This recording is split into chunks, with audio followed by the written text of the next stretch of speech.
Hello and welcome to another exciting edition of Victory Never Sleeps. Got some cool things to talk to you about this evening. First and foremost, I want to introduce our special guest that is going to be presenting the information this evening. Apprentice folk builder Chris Savich. This is his first appearance on Victory Never Sleeps, so welcome. And can you tell folks a little bit about who you are, what you do for the AFA, how you came to Asatru, and how you found the Asatru Folk Assembly in specific? Yeah, sure. So my name is Chris Savich. I'm the apprentice folk builder in Michigan currently. As far as what I do, folk builder things, I've been trying to do to help with Asatru history stuff, with gathering up a lot of the information that we've had floating around just kind of vaguely, even before there was an internet for it to be on, really. Just kind of tying that into how I got here. My parents just kind of let me loose on the internet as a kid, and that can have absolutely disastrous results, or it can have very good results. And I was up in the Keweenaw with my grandparents on a vacation. Michigan is shaped like this, and yeah, like that, right? Keweenaw is up here. Right. Did I get the state wrong? I'm trying to do it. Anyways. Yeah, it was inverted. Tippy top thumb of Michigan. And I ended up seeing a thing about Kennewick Man, and it was in this, without going into too much, because it's not really all that important. There was this discussion I was reading about on my laptop about, people who are serious about their beliefs and their religion. And some fella says like, well, there's this supposed dead white guy out in California, and the Indians have his body. If you people were serious, you'd want to get that body at least to perform burial rites on it. Right. And someone pointed out there was actually one person who was trying to do that. There was a fellow by the name of Stephen McNallen, and his organization, the Asatru Folk Assembly, excuse me, I'm not that old. I was actually born on the day that Steve McNallen was starting on Yule of 1994. Was starting the Asatru Folk Assembly. Really? Yeah, pretty fun. I didn't realize that. No. But and so I was like somewhere between 10 and 14 at the time. I can't remember. I was too young to really do anything with this. It's just like something I knew, And so I'd be floating around these internet circles, and I'd see people who would act as if this wasn't real, and I'd be like, but there is people do this, This is something that exists. And then I went off to college in Sault Ste. Marie, which is pretty far away from a lot of everywhere in America. And so this was always just something on the back of my mind that I was floating around in until I actually heard the episode you did with Full House. I was like, wait a minute. I remember, I know wait, that's not the guy. That's not I thought, and one thing led to another, and I reached out to John Rock, and here I am. Fantastic. Well, we're glad that you found us. What, for reference, about when was that? Reaching out to John Rock, I think I first emailed him near the tail end of in December of 2022, and then I actually actualized that in early 2023. Then I started folk building in June of this year. All right.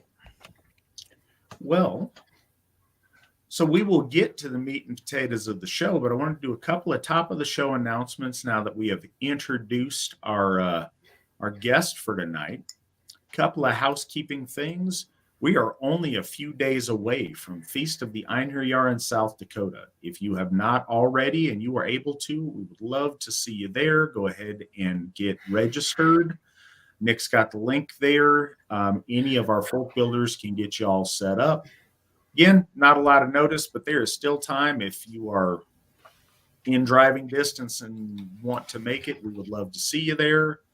It's a really nice event. Myself, Steve and Sheila McNallen, Whitten Clifford Erickson will also be there. And then, a lot of the local leadership will be there, but us from a distance will be there also. And I would love to see all of you guys there. Other than that, kind of an update, we have made really good progress as of late on trying to get the remaining monies paid off on Njordshof. Currently 69.7% paid off, which is fantastic. Remaining is $74,205. It's a lot of money, but comparatively, we've paid off a tremendous amount in a very short time. Those of you who may not know, we got Njordshof for $245,000 in August of 2022. So in 2 years and 2 months and a little tiny bit of change, we have been able to pay down almost 70% of that. So that's fantastic. Something as kind of a point of reference. If every member of the Asatru Folk Assembly were to donate $98 today, that Hof would be ours free and clear tomorrow. And that gets us ready to start serious planning on Frey's Hof. So we will get there. It's just a matter of how quick, and I appreciate everyone's generosity. If you are interested, Nick put a link up where you can donate to that. But yeah, anything helps, and we really appreciate it. And I'm very thankful for everybody who has donated so far. We've had some very generous people who've gone above and beyond to make sure this happens. So we appreciate that quite a bit. Speaking of stuff we appreciate, GW Farnsworth once again bought us 5 coffees. It's a $25 donation. We appreciate that tremendously. Mr. Farnsworth is a weekly donor to the program and to our church, so we really appreciate that. Thank you so much. And producer Nick looks like he is throwing $100 at the cause. Thank you, Nick. We appreciate all that you do, and we appreciate your generosity in this endeavor. So thank you.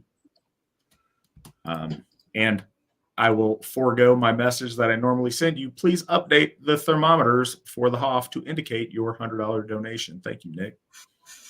Those of you who don't realize, our producer for this program is such a huge part of accomplishing the goals and the things that the AFA sets out to do, especially in this day and age where everything has an interface through our website, through any of our back-end systems, anything technology related, as well as the list is long as my arm of things that Nick does. He does them quick, and he does them willingly because he's devoted to our gods and our Asatru Folk Assembly. We appreciate it so very much.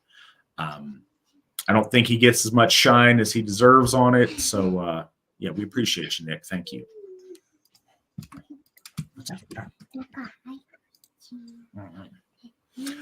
Okay, so we got that going on. Kind of brings us to the point of the program tonight. So we've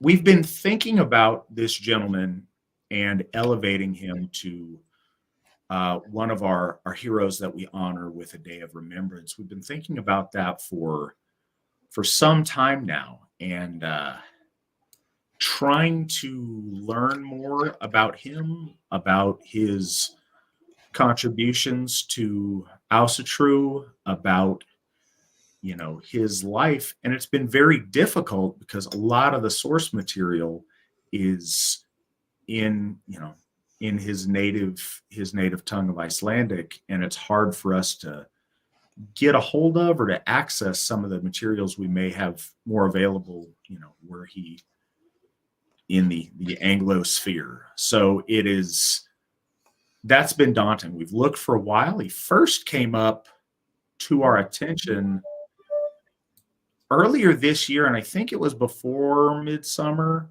but Witten Erickson was talking to me about him and trying to find more, because it was a standout that this is a gentleman we wanted to look into more. We were knee deep in this process of research when we had a viewer participant in this program, gentleman named Kevin, that wanted to suggest maybe we honor him as a hero. Kevin mentioned that when we were doing our show on King Lotsvein. So yeah, we're in the process of working on it there, but it's digging up information and getting it figured out has been a huge challenge. The break in the case came with the gentleman who is sharing the screen with me this evening. Amongst folk builder stuff that Chris says he does, he also is tremendous at doing research for us and able to really tease out detail and find sources and materials that the rest of us are not as able to get a hold of. He's got a real knack for it. He's done that on a number of projects that you'll be, hearing about, we'll be learning from in the months and years to come. But one of those was finding information on this gentleman. So without further ado, Chris, would you tell us about Goði Þorsteinn Guðjónsson? Yeah, sure. So Thorstein was born to Malfriði Einarsdóttir. I'm not going to try and pronounce these Icelandic names all Viking-like. She was a writer, a noted one. I couldn't actually find anything that she wrote, but she was active in the like the 20s. And he was the son of Guðjón Eriksson, who was a teacher in Reykjavik. He was born 3,112 years after the Trojan War. That's October 4th, 1928. He caught tuberculosis as a child, and that's always been one of those diseases that used to exist as far as I've been aware. He caught it, and the treatment involved sticking puncturing his lung through the ribs, and that resulted in the lung collapsing and not working right. I don't know what that cures, but that's what I was told. He was a sickly but vigorous man from then on, having, I don't know if it was a conscious decision or not, but chose that, he chose that if he couldn't live a physical life, he would at least continue living in the realm of the mind. And he was a very intellectual man. He went to college at a time when most people did not. He held professorship in multiple countries. He studied in mainland Scandinavia. He was fluent in Icelandic. He also learned Old Norse. I mean, that's not that difficult if you are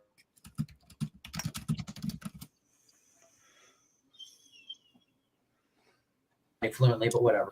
He also knew Latin and perhaps more most importantly, but he did know English too. Chris, can you pause for a second? We had a delay, and it's like you were silent, and then it at chipmunk speed tried to bring us back up to speed. So when you mentioned he had learned Old Norse, everything from there until now was unintelligible.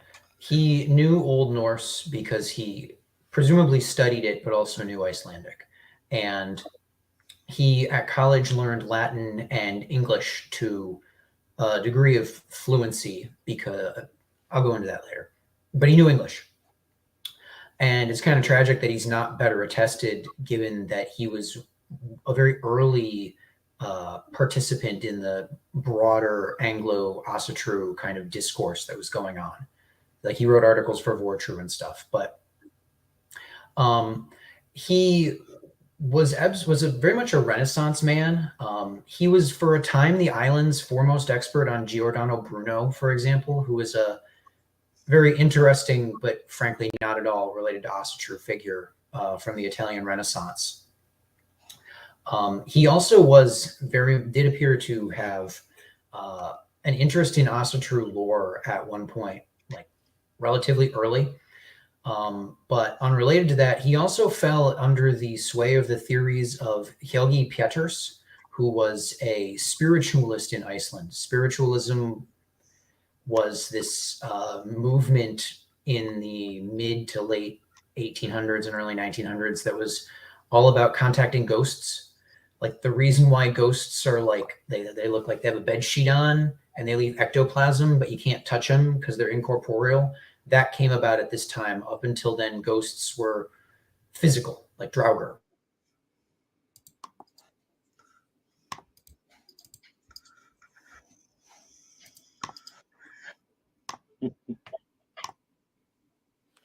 All right, so Chris is a little bit glitchy. We're going to try to get that figured out.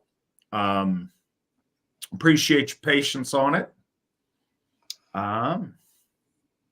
Yeah, so we'll work on it. Is everything glitchy or is it just Chris? I believe it is just him. I hear and see you fine. Good. And if the rest of us are good, we can kind of keep on some stuff. So while Chris has been frozen or tricking us by being uncannily still, different Chris, one from Ohio, has donated $40 to Victory Never Sleeps. We appreciate that a lot. Thank you so much. We'll get Chris back. As you can tell, he has been able to find out quite a bit about Thorstein, which is awesome. His lament that Goði Þorsteinn is not better known and better celebrated amongst Asatru. We share that, and it's a big part of what we're doing.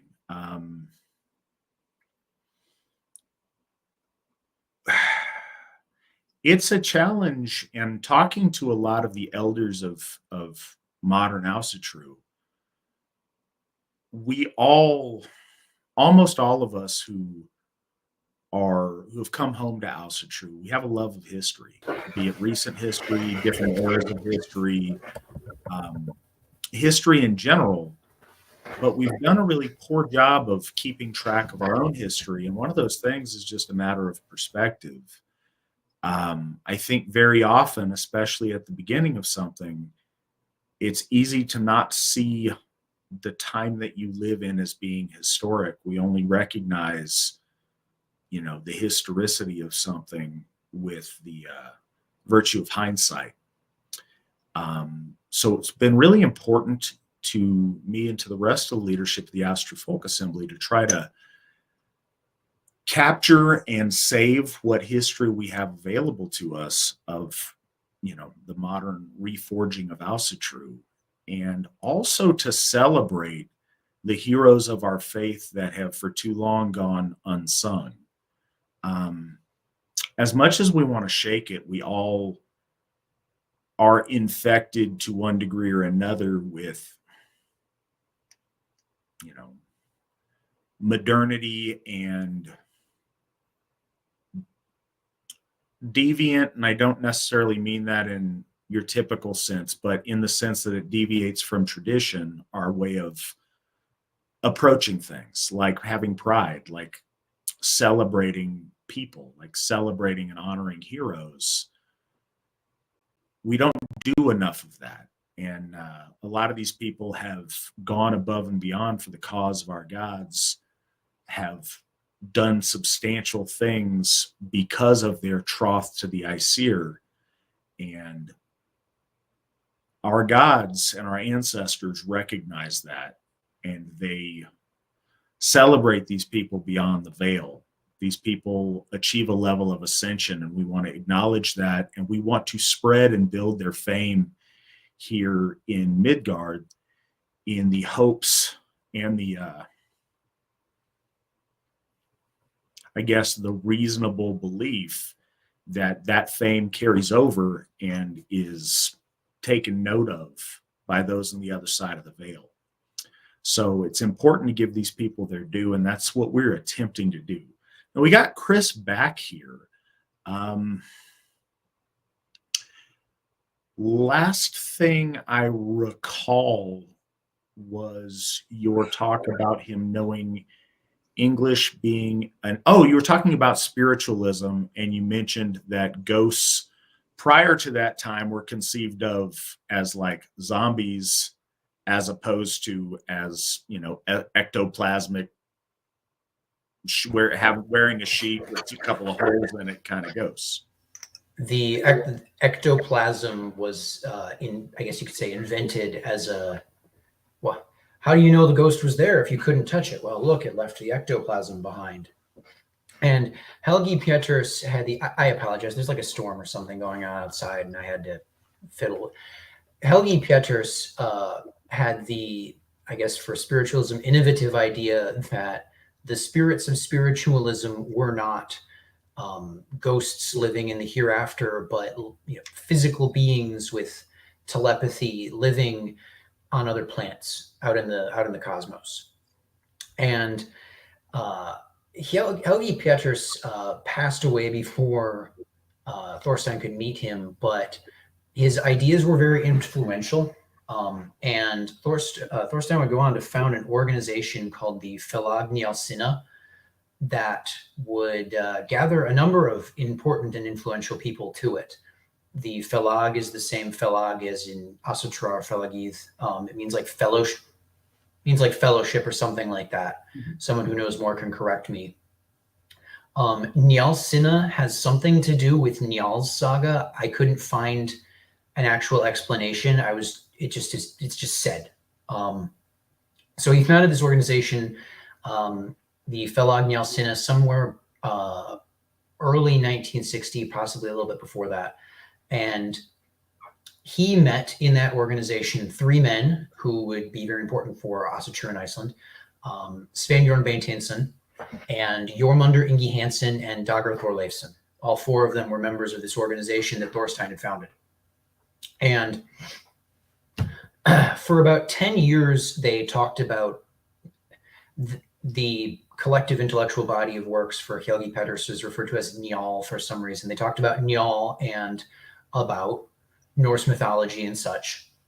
And at some point, they heard about Steve McNallen and what he was doing, and that there was like these rumblings elsewhere about this, like, hey, why can't we've been talking about Thor and Odin and the old gods?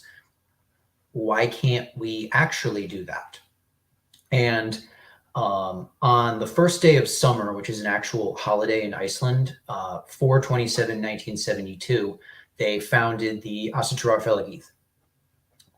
In the winter of 1972, those 4 men would go before the Minister of Justice, Olafur Jóhannesson, to try and get the organization formalized.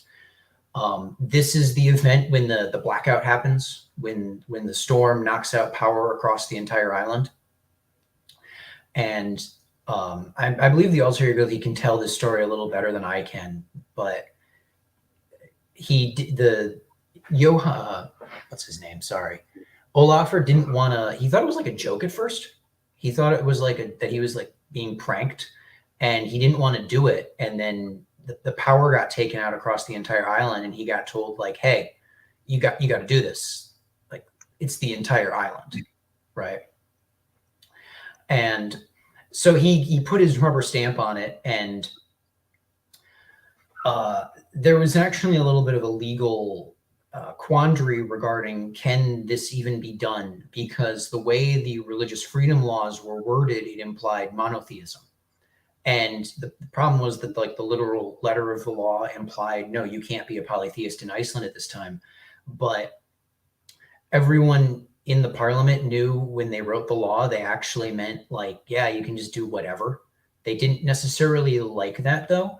So in May of 1973, the organization was actually recognized despite technically not being legal.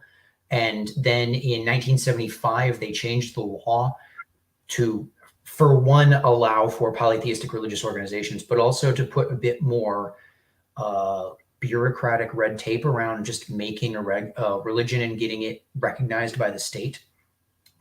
The Bishop of Iceland Sigurбjorn Einarsson, he initially was pretty critical of the organization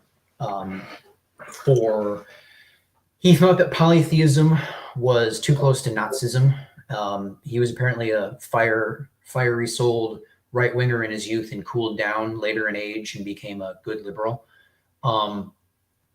But he also perhaps made a few good points in that the Ásatrúarfélagið might have been putting the cart before the horse. They had 4 people, technically no list of members, no doctrines, no dogmas, no buildings, no organization, and technically not even a leader when they came to him the first time, at least from what I've seen. Everything before the current Goði of the Ásatrúarfélagið takes over is not looked at too highly by secondary sources I've seen. So on 8/5/1973, the first public legal outdoor bloat in 1,000 years was held in Iceland. I believe that's the one with the big Thor statue. I sent Nick 2 pictures of it. They're not very high quality, though. I have to give a shout out to Thor Sandhet and his buddy William Fox. They, for a long time, if you Googled certain people, the only things that would come up were the transcribed Vortru articles that he put up. And if he's listening, he should join the AFA. But they were very helpful in getting this information. And again, I want to just thank him for that, because again, for the longest time, like even before I joined the AFA, I'd like Google certain things and it'd just be his stuff that I could see on this. One of those things was an interview that I believe her name was Shirley, a journalist from America, did. She was, I should actually get her name correct here. I couldn't find anything else on this woman. Yes, Shirley Keller. I couldn't find anything else on this woman. Yes, the big Thor, there we go, statue. That's based off of the one where he's holding his hammer in the little idol, and it's kind of like the hammer is also his beard from just how it looks.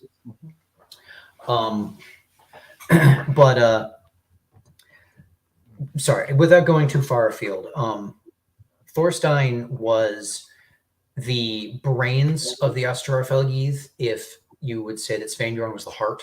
He was the guy who knew how to make organizations. He was the guy who knew how to interface with the government. He was the guy who knew how to interface with people outside of Iceland.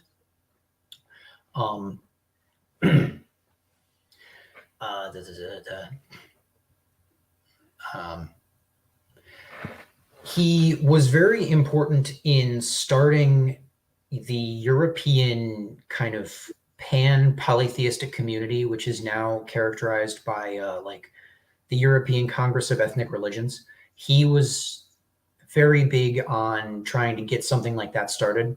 He wrote in Vortru.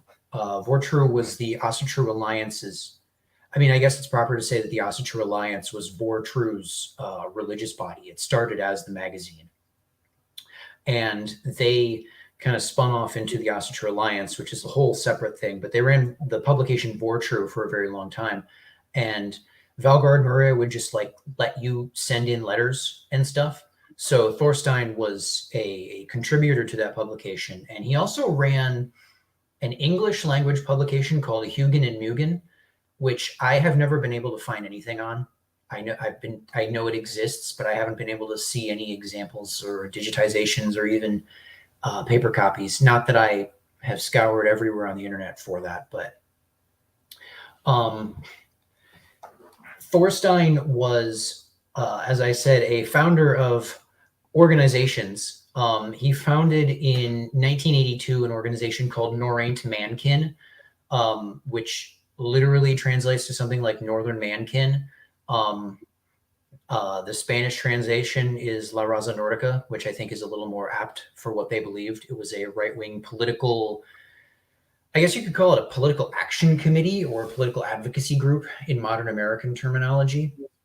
In 1975, Sveinbjörn published an article in Morgunblaðið, and that's the name of the Icelandic newspaper over there that I got a lot of this from, basically saying that the Ásatrúarfélagið was not a political organization, and that he was taking a sort of ex cathedra stance where, like, just because the organization proper has to say something, you can't just take something off the cuff that Thorstein or Sveinbjörn or anyone else was saying as doctrine for this organization. And I've looked at secondary sources, and they seem to be of the opinion that this is because Thorstein was a bit more spicy in his rhetoric than some people would have liked, which is kind of funny because Norrønt Mankin and the Felagnasinna were both apparently oddly influential. There was a bit of a scandal in the 90s where a number of Liberal Party MPs, members of parliament, were members and active participants in Norrønt Mankin, and it didn't really go anywhere. It didn't impact the Ásatrúarfélagið from what I saw. It just turned into politicians pointing fingers and he said, she said about politician in internal drama. So if I can break in for a second, for audience that may not be familiar, Iceland has had and continues to have, and it's really cool in a lot of ways, they have done a lot culturally and legally to protect Icelandic culture and Icelandic traditions. A lot of this comes in preservation of their language, in preservation of their traditional poetry and art forms, in naming things. Like you have some legal options on what you can and can't do for naming in Iceland. You can't introduce a bunch of foreign names and foreign stuff over there because maintaining their history, their tradition, their culture is really important. This comes at a time where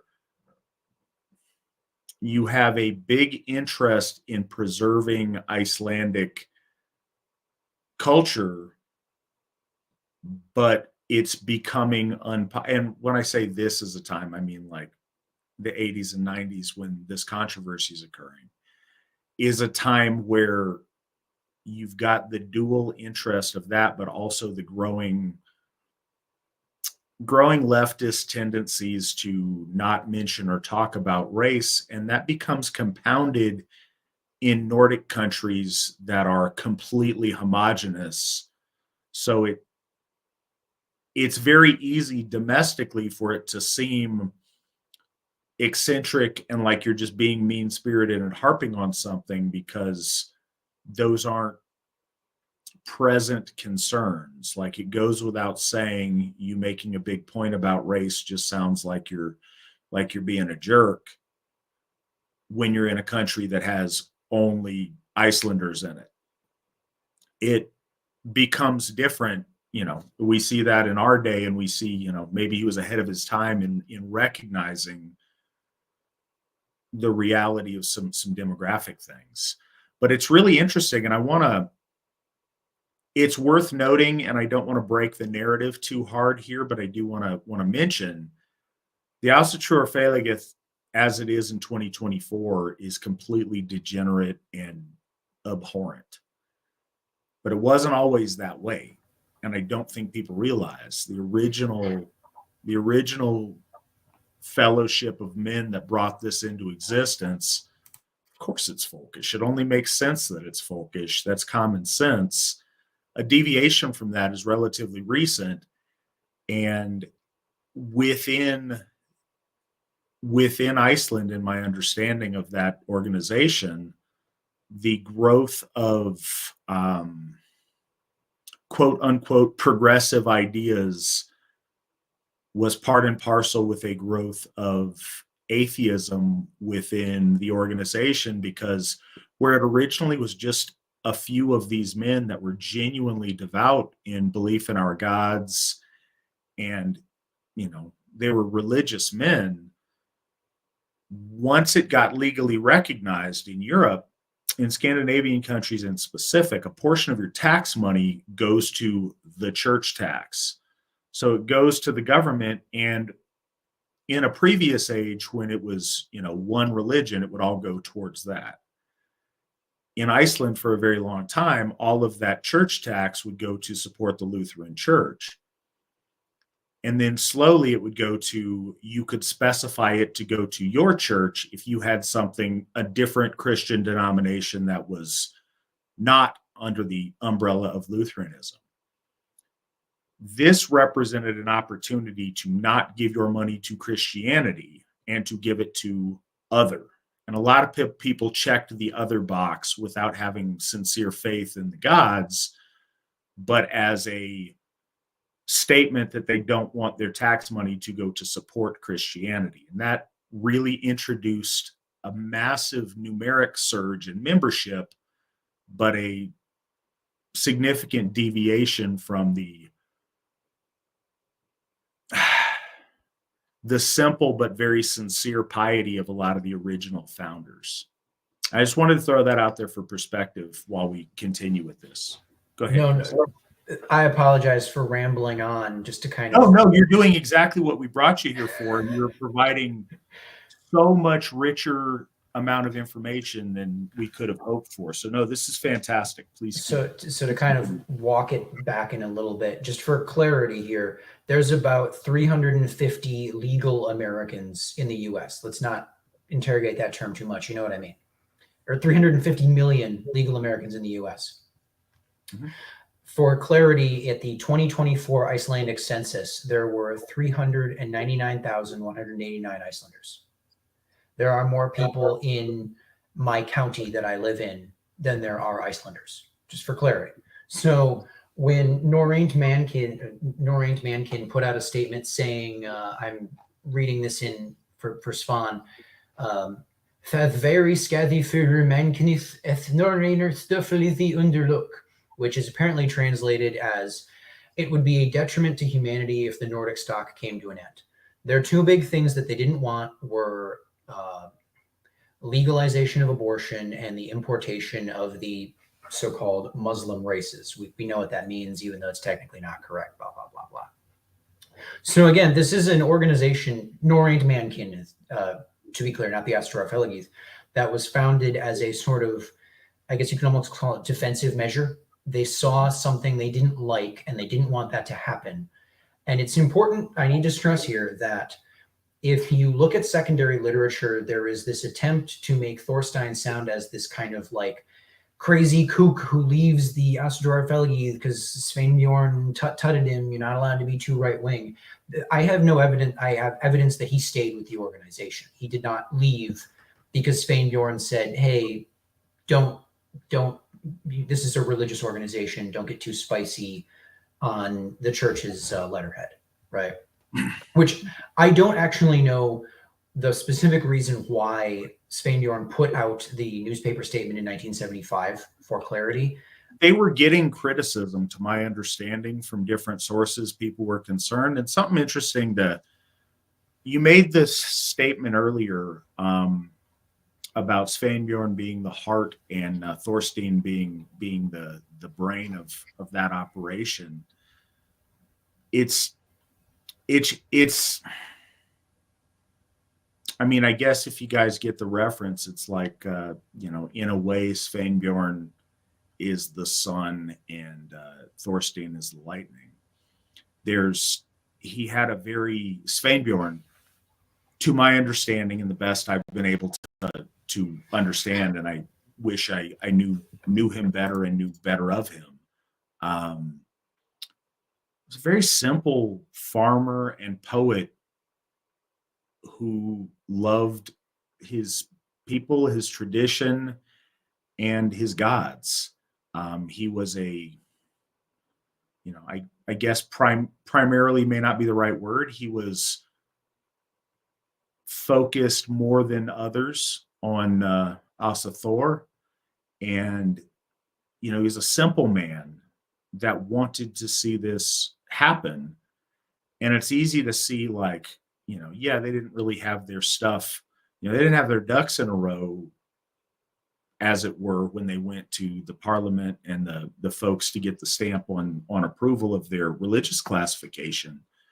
But you don't know that till you go there and try. I think it's always worth noting we live with privilege that's provided to us by those who've come before us, who've taken those first steps. That's why it's very important that we honor them and we acknowledge that. It's so easy to look back and see all the ways you would have done it differently or you would have gamed it in a different way.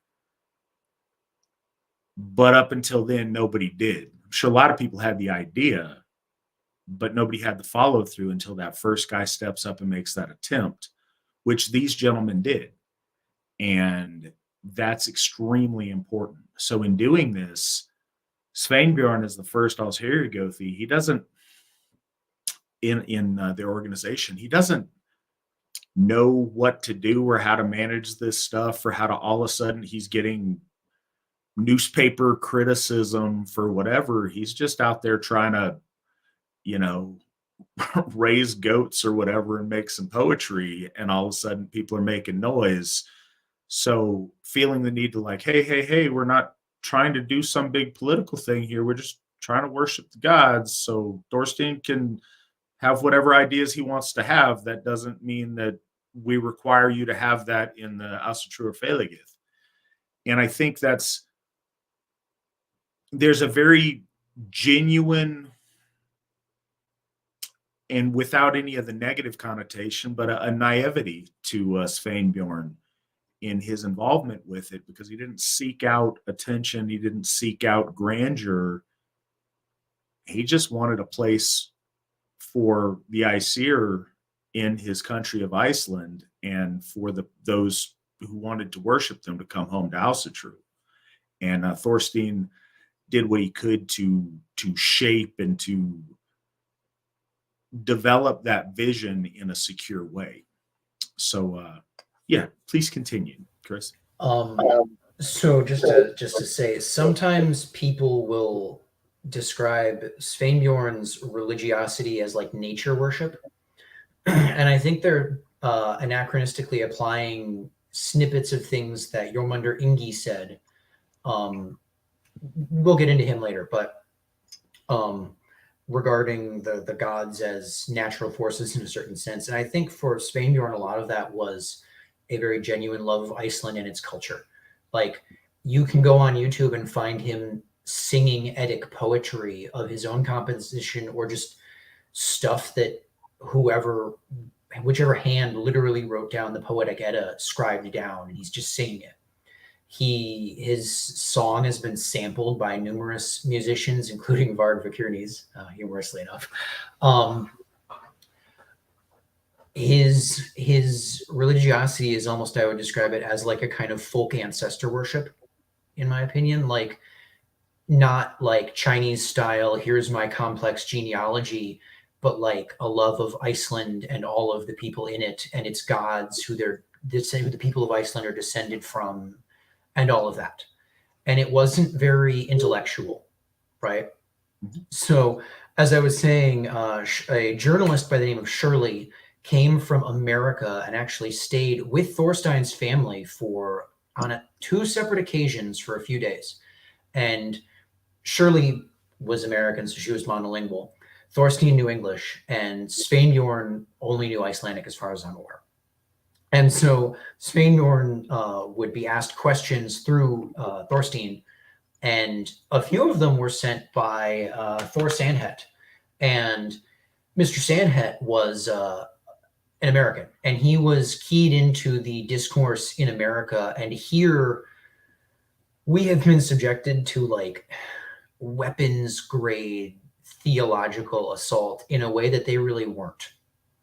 Like, you look at some of the people in non-AFA, Asatru, heathen, whatever discourse, and it's like the moment one of these people comes into contact with like one of these real hardcore evangelist apologists from Christianity or Islam, they're going to get torn apart, right? And that sort of figure just doesn't exist in Iceland.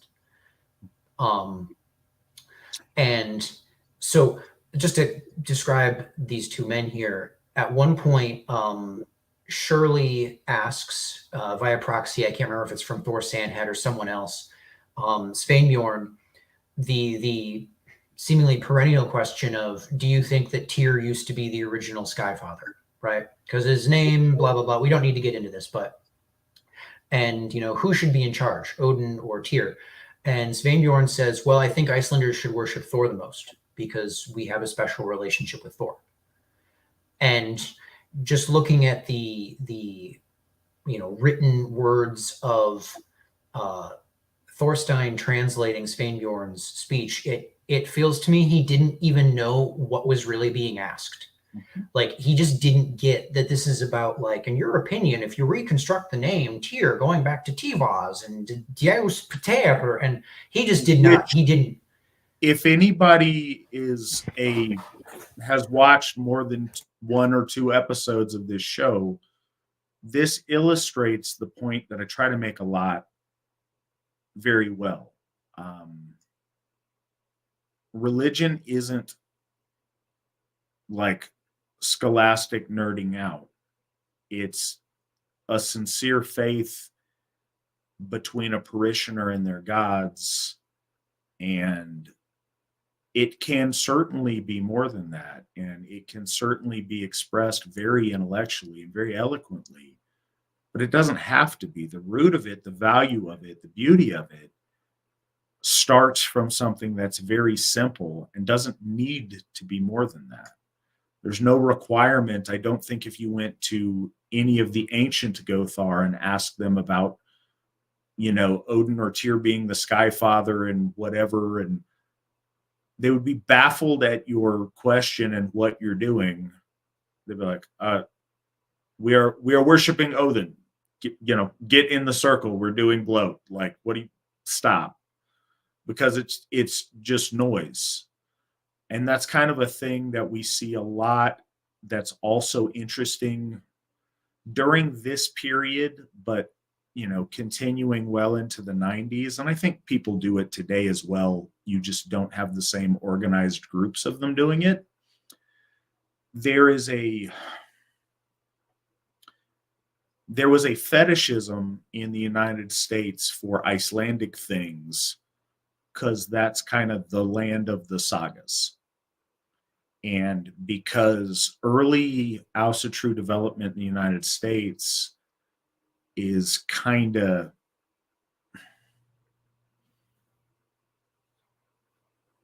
it's an obsession on Vikings and Viking stuff and how cool Viking stuff is.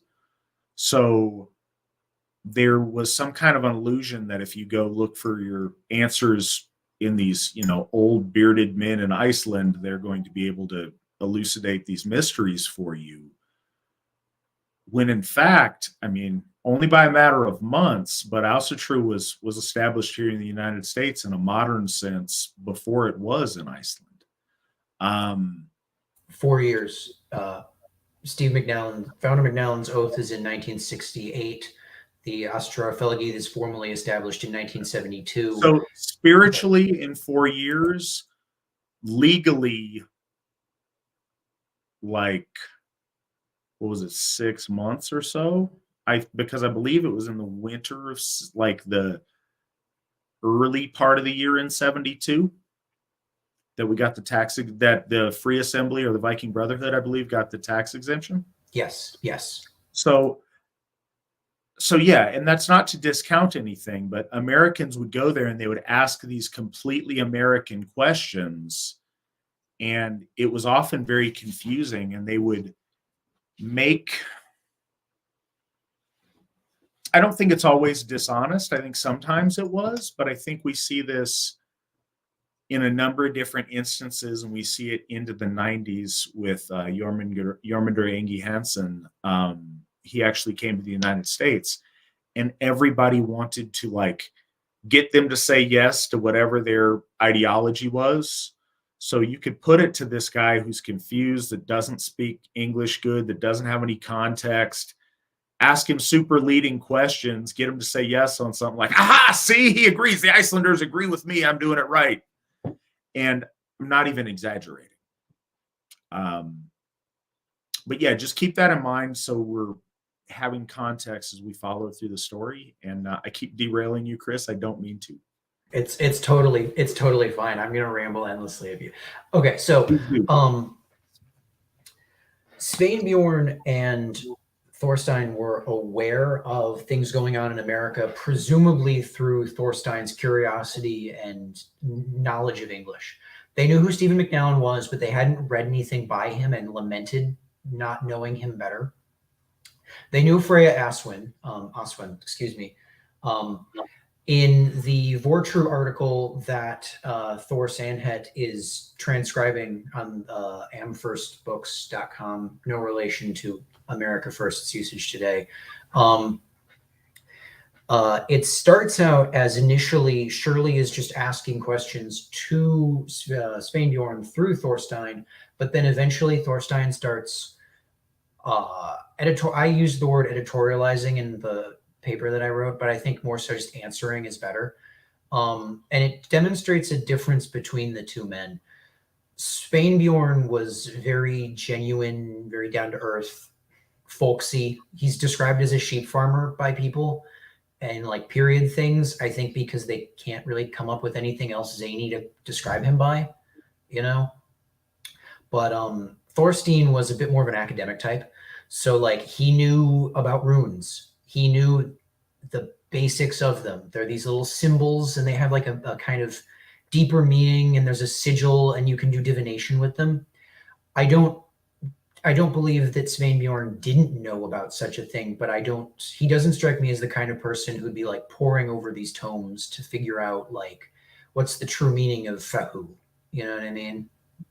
And the fact that Thorstein felt it appropriate to speak freely, I guess you could say, as somewhat of an authority when ostensibly Shirley, the journalist, is there to talk to Sveinbjorn is a demonstration, I think, of Thorstein's position in the Ásatrúarfélagið.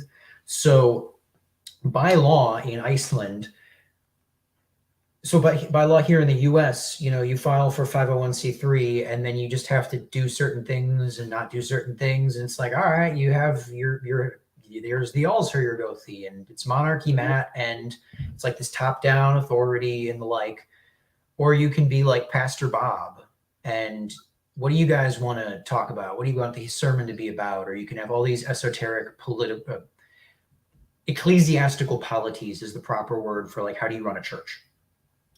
In Iceland, it's not necessarily that way. In a lot of the Germanic Europe countries, it's not just Iceland that has like a state church where it's like, all right, which religion do you want? We're going to make you a Lutheran unless you mark that you're a Catholic kind of thing. I believe Sweden also does that. Anyways, so there is a board of directors who is the real power in any given religious body in Iceland. They're the people who actually run the church. And that is a sort of parallel leadership to the actual Allsherjargothi, the Gothar. And I don't know if he was ever given this title, given that it's an Anglo-Saxon word, but I would describe Thorstein Guðjónsson as frankly being part of Sveinbjorn's wit, realistically. Like if we're mapping AFA terms and structures onto the Ásatrúarfélagið, I think that was where we would put him, because he was apparently a Gothi. Despite attempts to distance him from the Ásatrúarfélagið from 1975 or so onwards by secondary sources, he does appear to have been in very good standing if he was Sveinbjorn's translator, if he was housing the journalist, if Sveinbjorn was even doing this, presumably because Thorstein set it up, I guess. Sveinbjorn doesn't strike me as the kind of guy to be setting up, you know, communiques with foreign journalists for this nebulous body of like Steve McNallen and Garmin Lord and Stephen Flowers and all these other guys that don't know Icelandic. I mean, maybe Stephen Flowers did, I don't know, but whatever. And he is described as a Gothi in his obituary. So Sveinbjorn On December 23rd, 1994, Sveinbjorn's spirit journeyed to the halls of his ancestors. And on, I might have gotten this date, yeah. On the 6th of January, 1995, they performed a joint Lutheran Asatru funeral for Sveinbjorn. That comes about because Sveinbjorn he wanted to obey a dictum in the Havamal that says that you shouldn't separate graves. And I think he was interpreting that possibly a little overly literal. I don't know the specific stanza. I'm not a Gothi, so I can't tell you how to interpret it anyways. But he wanted to literally be buried with his kinfolk, like physically, right? And so he had to have a Lutheran funeral, but he was also the Elsevier Gothi, so they did an Asatru funeral alongside it. They had to to come up with a regent who could administer the funeral.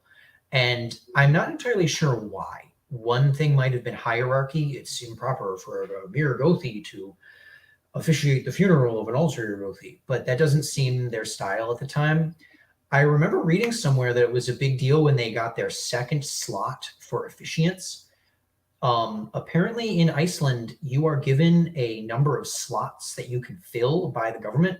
So like here, any number of our Gothar, we could make every member a Gothar. That wouldn't be a good idea, but we could, and every one of them could legally officiate marriages. In Iceland, for a time, it seems like if you wanted to get married in an Asatru ceremony, you had to get Sveinbjorn Beinteinsson to show up. And he had to take time off from sheep farming to come down and officiate your wedding. Because at the time, this probably wasn't a full-time, like in terms of the money they had coming in, this probably wasn't a full-time job. And I know it wasn't for Jormundur Ingi for his term. Thorstein was an intellectual, but he was not rewarded for that monetarily. He was a manager of fine Icelandic wholesale and retail outlets, which is to say he was a store manager for like shops. He was a merchant by like trade, which kind of puts it into perspective where like you have this guy who's a Gothi, who knows about runes, who is helping found a religion, doing arguably one of the most important things in his country's history in literally 1,000 years.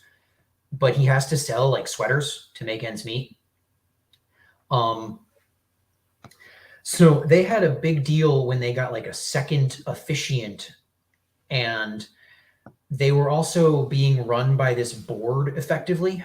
That comes into the board of directors comes into play when we get to Jormundur Ingi and the kind of tale of where the Ásatrúarfélagið goes after Sveinbjorn's Sveinbjorn's grasp is finally released from the organization. But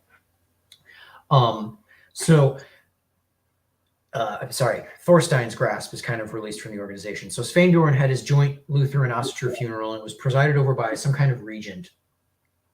He then led a Njal seance 17 days after Sveinbjorn's death, 3 days after his unearthment, which is kind of cool on the one hand. On the other hand, it's a little, do they still do that? I don't know, you know, but so in, let me get to what part we're, so on December 24th, 1999, 5 years later, Thorstein would suffer a stroke, and that would hospitalize him. He would die on the 21st of January in 2000. So he made it through the new millennium. He beat Y2K. His funeral was held 10 days later on the 31st of January in 2000 in Langholt Church. Now, that's kind of odd given that he was a Gothi and the founder of the Ásatrúarfélagið. I looked into this, and Langholt Church is like a local parish church, like one of these buildings where it's like, it's not necessarily 100% denominational per se. I mean, today it's very non-denominational. You can just rent it for whatever you want. So I'm thinking that possibly the reason his funeral was there is because they needed a building, and it was in the middle of Icelandic January. You know, it might not have been the ideal conditions to hold an outdoor funeral. Throughout his life, he was fascinated by the idea of astral projection, travel to other worlds, life out in the vast starry expanse of space. And in his obituary, one mourner was consolatory by saying that while Thorstein had died, he had been reborn, as per Njal theories, on another world with a new and beautiful body, free of the defects of the old one. And he was one of the lucky individuals who lived, if only for 21 days, through the transition of millennia. In a poetic sense, he might not have been able to contact one of the astral travelers in the far-flung reaches of space, but he himself did, in his last days, cross a great boundary of time and space with what little time he had left. Although his body was damaged by disease at both a young and old age, it carried his mind and spirit across the threshold to another world twice. One, the transition from an Iceland without Asatru to an Iceland with Asatru, and once into the new millennium. It's fitting that this is the kind of man who did that, a man who was so interested in that idea of these transitions across a vast empty space that might as well be a boundary. In his obituary, most of the well-wishers were family and fellow Njal enthusiasts, except for one fellow. I believe his name also had Thor in it. But he confirmed that Thorstein was a Gothi and was a longtime aide of both Sveinbjorn and Jormundur Ingi. I'm trying to find if there's anything else I should talk about before going into where the Ásatrúarfélagið goes from here, and why perhaps they should have listened more to Thorstein.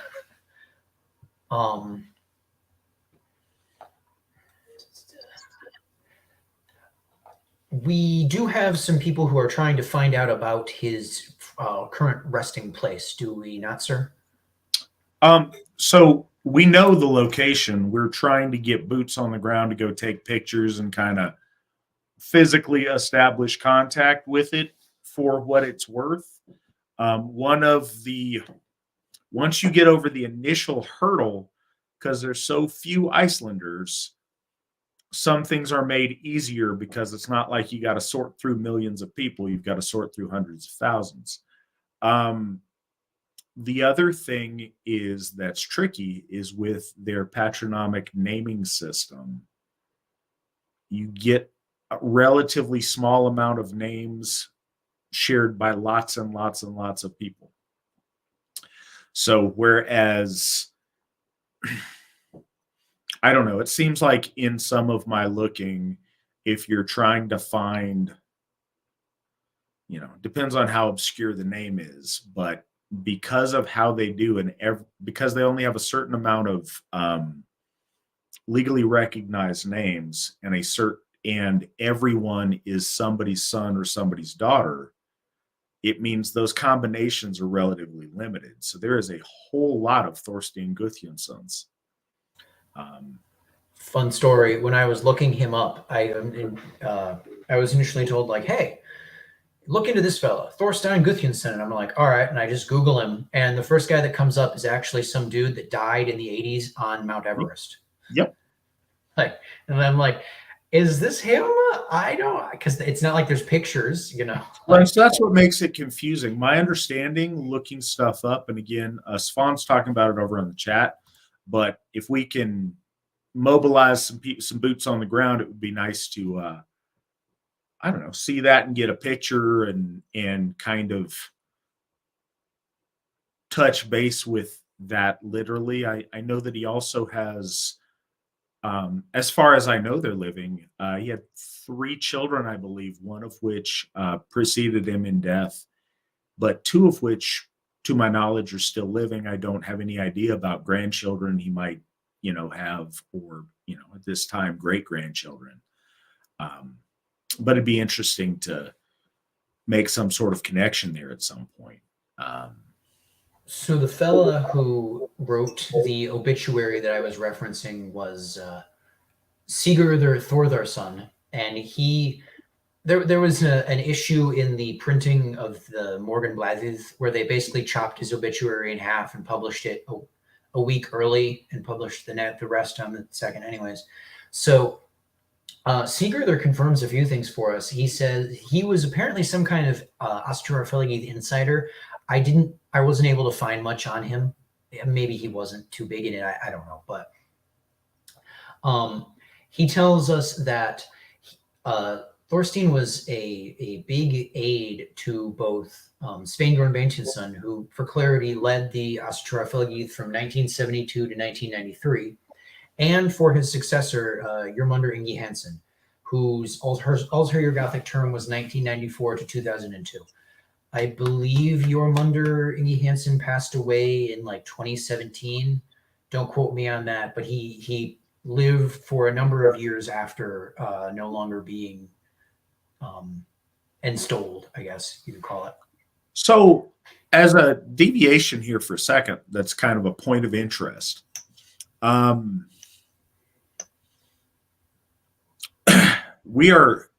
mentioned earlier that Chris is a huge part of our endeavor to flesh out our own history and to preserve it and, I don't know, remove the fog of time of things that have been obscured. And one of those events, Jormundur Ingi was brought over here for an event called the Gathering of the Gothar in 1996 in Arizona. And we're trying to find more detail on that. If any in the audience have any detail on that, want to send it our way, please do it. vns@runestone.org. You can also send any questions you might have to vns@runestone.org. That said, there was a gap between the Asatru Free Assembly from 1987 until the establishment of the Asatru Folk Assembly, over the Yule of 94 to 95. So there was this gap there. And the Asatru Folk Assembly didn't begin ordaining Gothar until a few years later. So within that gap, we mentioned one of our Gothar, and a good friend of mine, Thorgrim Odin, who just passed away this last summer. He is the only one of our Gothar that was ordained outside of the Asatru Folk Assembly or Steve McNallen's direct Gothic lineage. He was actually received his ordination from Jormundur Ingi Hansen at the Gathering of the Gothar in 1996. So that's just kind of an interesting overlap factoid. Also, and it looked like we had Githya Sheila McNallen in the chat room. It's always an honor to have you here, Sheila, if you're still with us. But, she was telling me part of it is, everybody's going, like I mentioned earlier, everybody's going to this old Icelander and trying to contort him and twist his arm into validating whatever their viewpoint is on things. And this guy's over there in his Icelandic wool suit in the middle of summer in Arizona, had to be just melting so far out of his element with all these, thirsty Asatru groupies trying to get some of his his Icelandic nectar for their to validate whatever their positions were on things. Out of his element. I read in one publication that it was 100 degrees. It was 100 degrees Fahrenheit in Arizona at the Gathering of the Gothar. That would have been. That would have been nice. That would have been a cool day at that time of year. Right. So speaking of that plug, if you are in Michigan and you're not a member, you should get in contact with me at csavich@runestone.org, CSAVICH@runestone.org. There's a few people who should do that.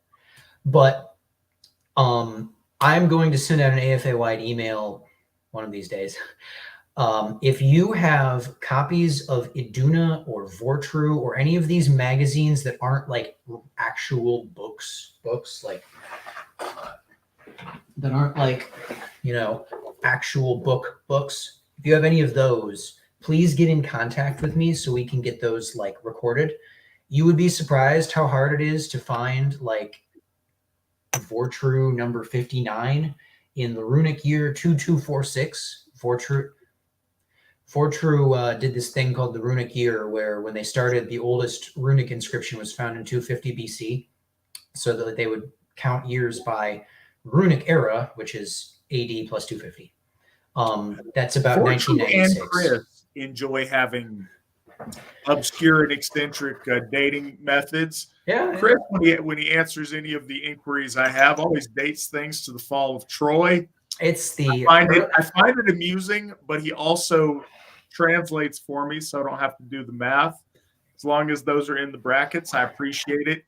Runic year is a little bit trickier for me to figure out when I'm trying to place things with that particular dating system.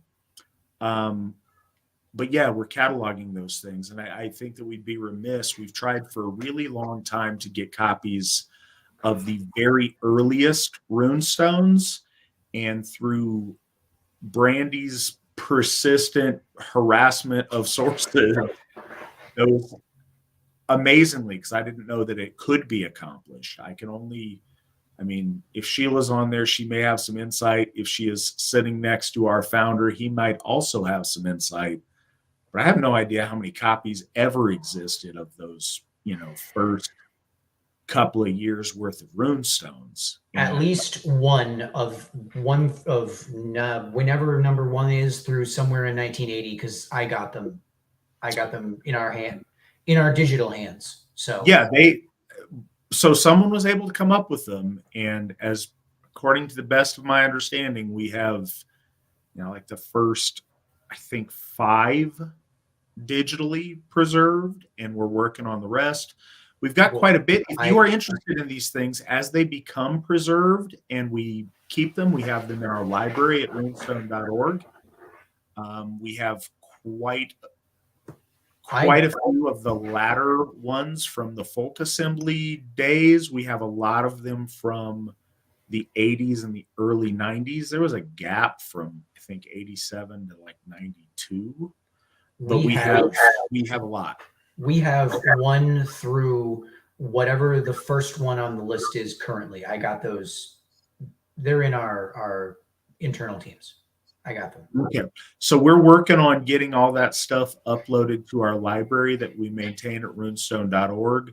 If you haven't checked it out, you should. It's kind of cool. It's interesting. It's very informative to watch the development of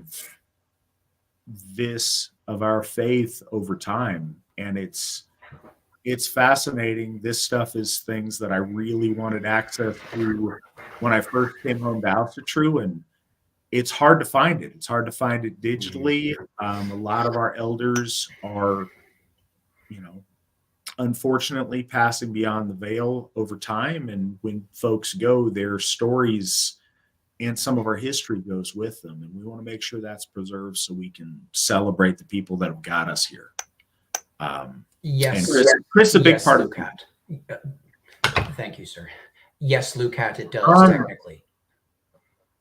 In a really altered dystopian, unfortherunfortunately. I could talk about that for a while too, but let's not. It's not. We don't need to, and that's the thing. So we are kind of to the end of his life, talking a little bit about where stuff's gone and whatever's informative, just for people's perspective. And please continue your story of what you got.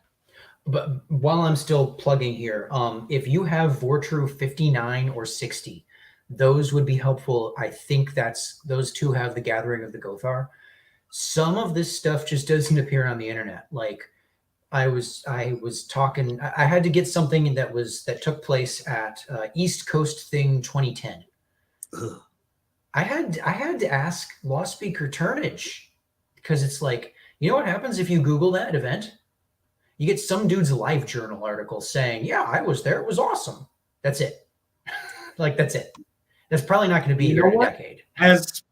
As ridiculous as it sounds, awesome. I've been able to get, I'm glad somebody decided to live journal. Yeah. Yeah. It's amazing because, and I'm trying to remedy this.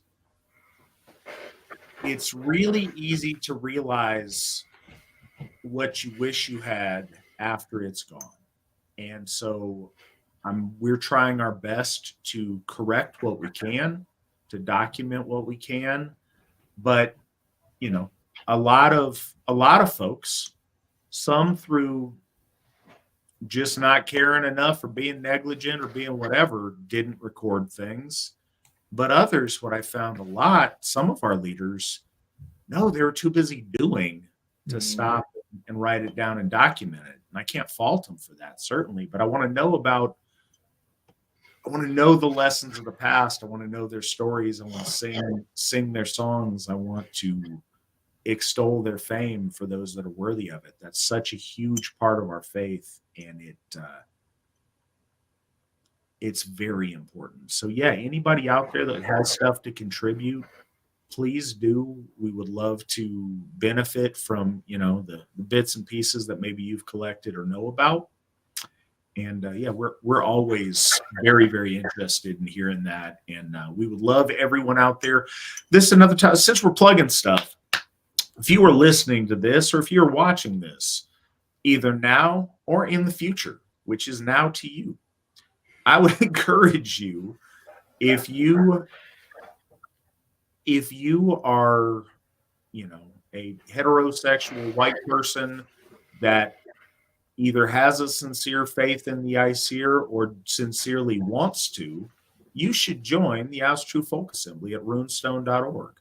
We are doing amazing things. We would love to have you be part of that with us. We are living history each and every day. And you could be a very big part of that if you want to. We'd love to have you come home and help us do this more, do this better, or accelerate this into the future.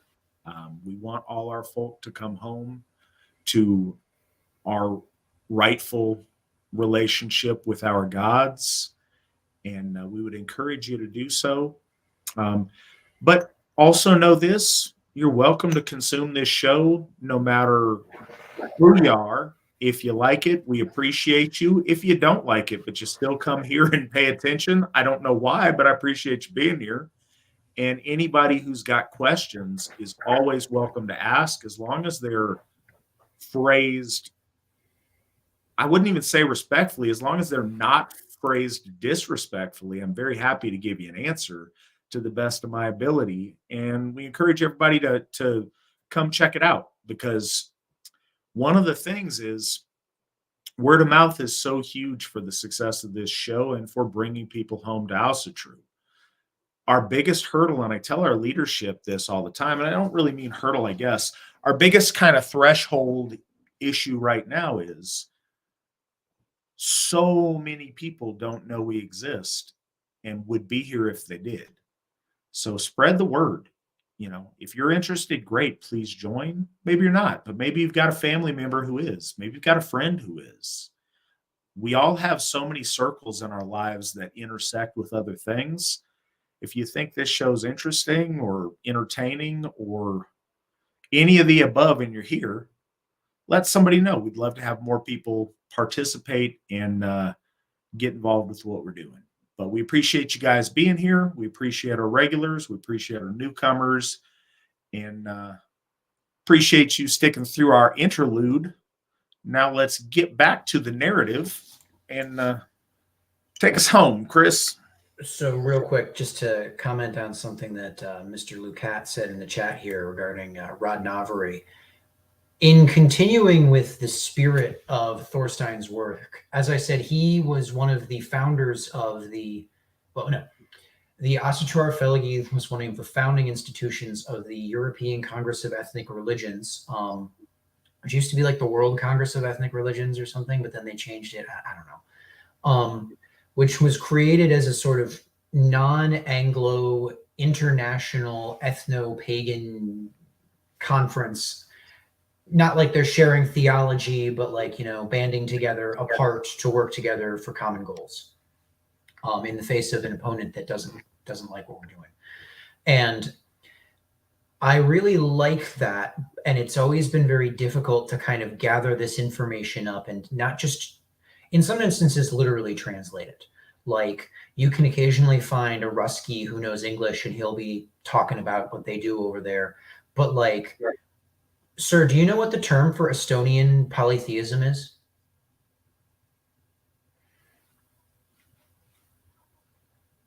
I don't know how to pronounce it. Not Radnavari? No. One of them is no. Ramuva is Lithuanians, Latvians are Liutdeva. Like, even just this, like, what do they call themselves? What do Finns call what they do? You know, like, one thing I have wanted to do for a while is go through and sort out a lot of this information for us internally. So it's like, okay, but like, what does Radnavari actually mean?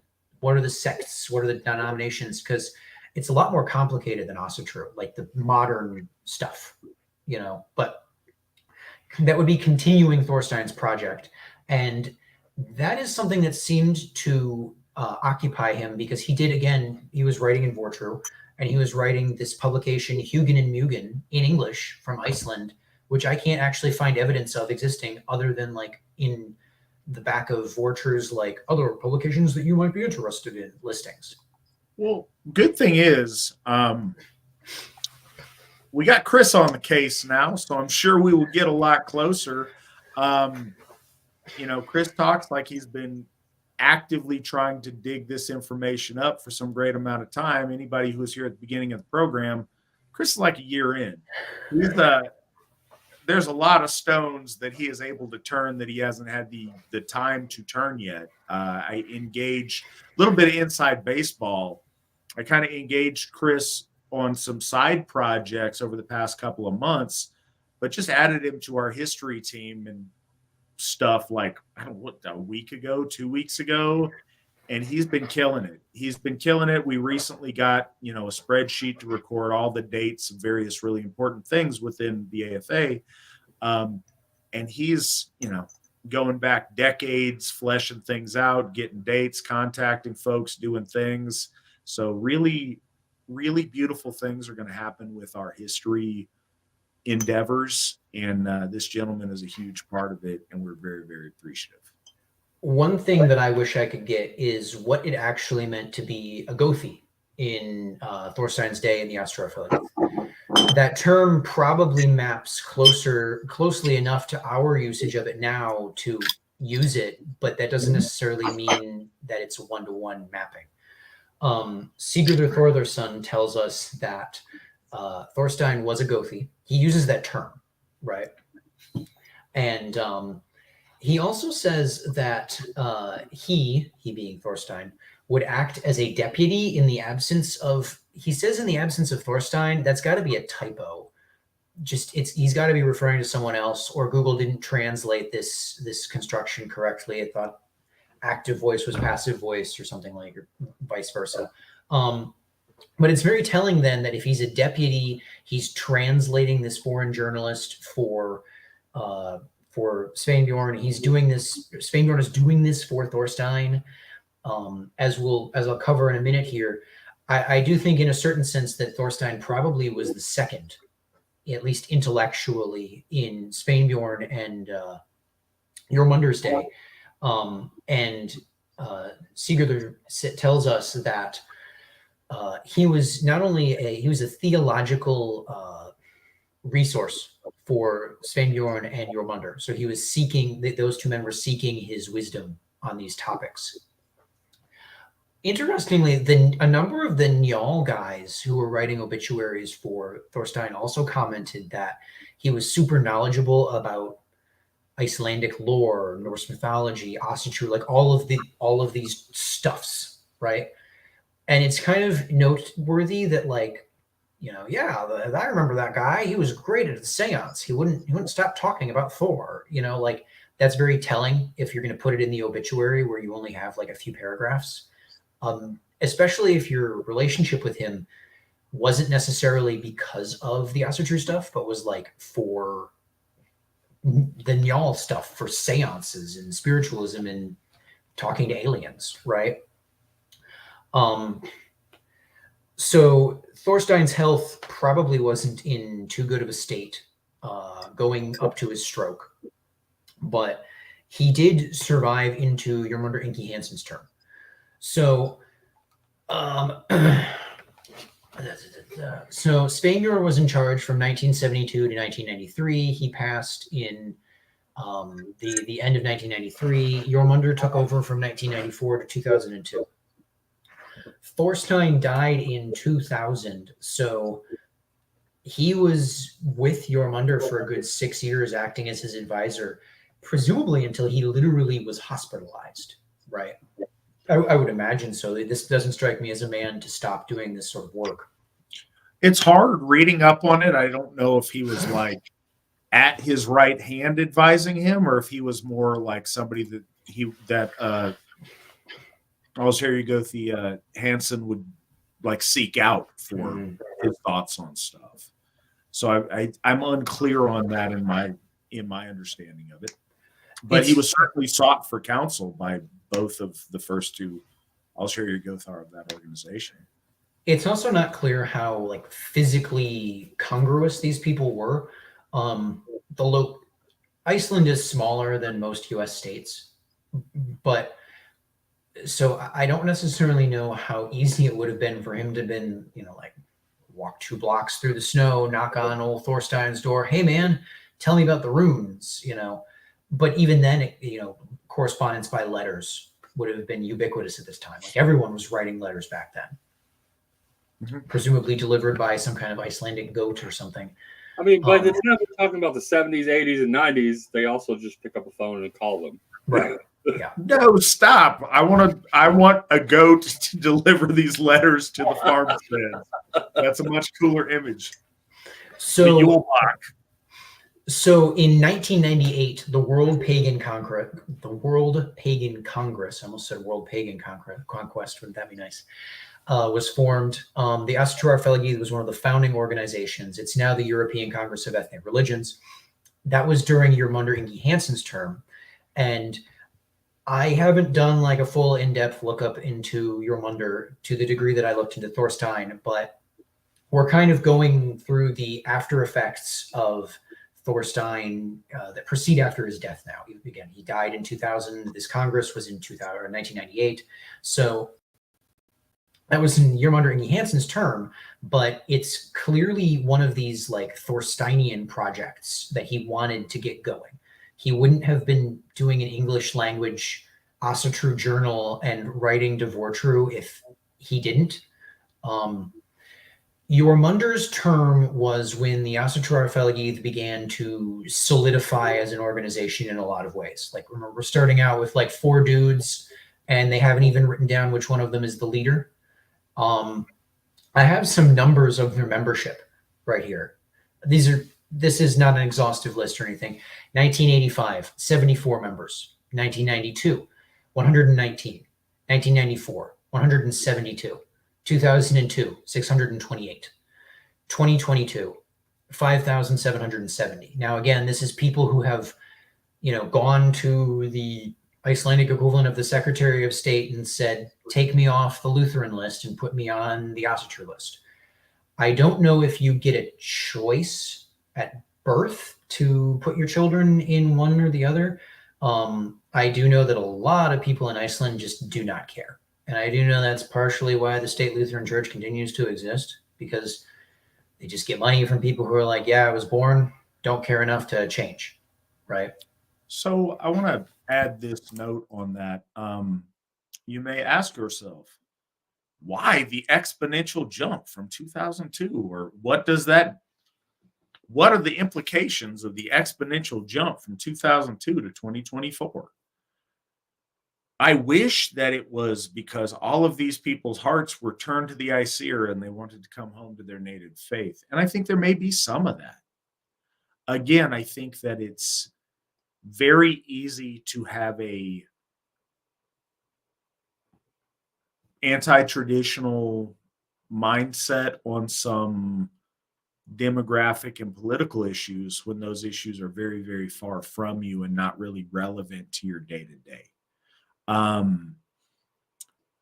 But once it caught wind to the populace that you had an option to not send your money to the Lutheran Church, what my understanding is, a bunch of people said, cool, I'll click other.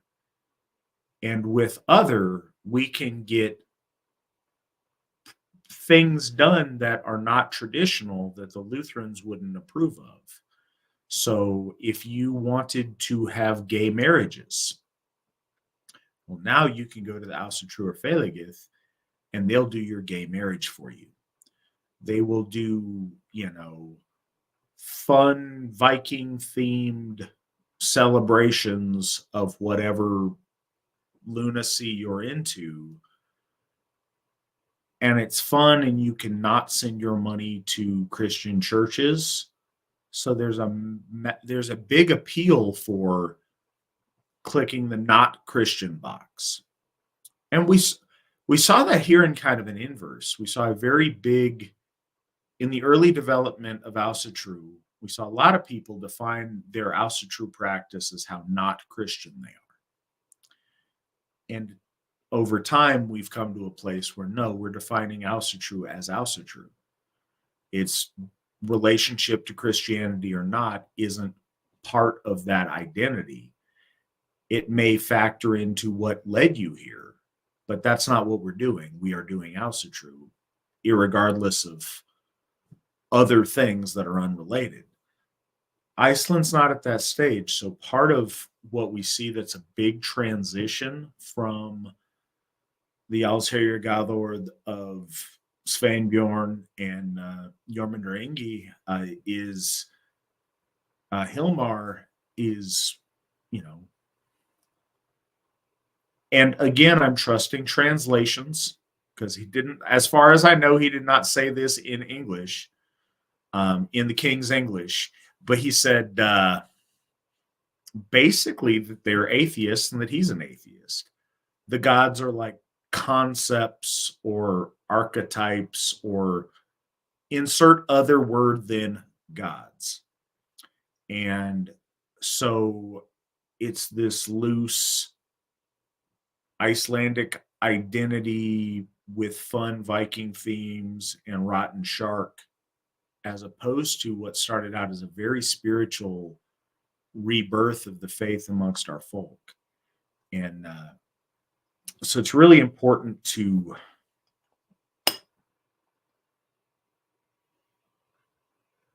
recognize the difference, because when you see that massive influx,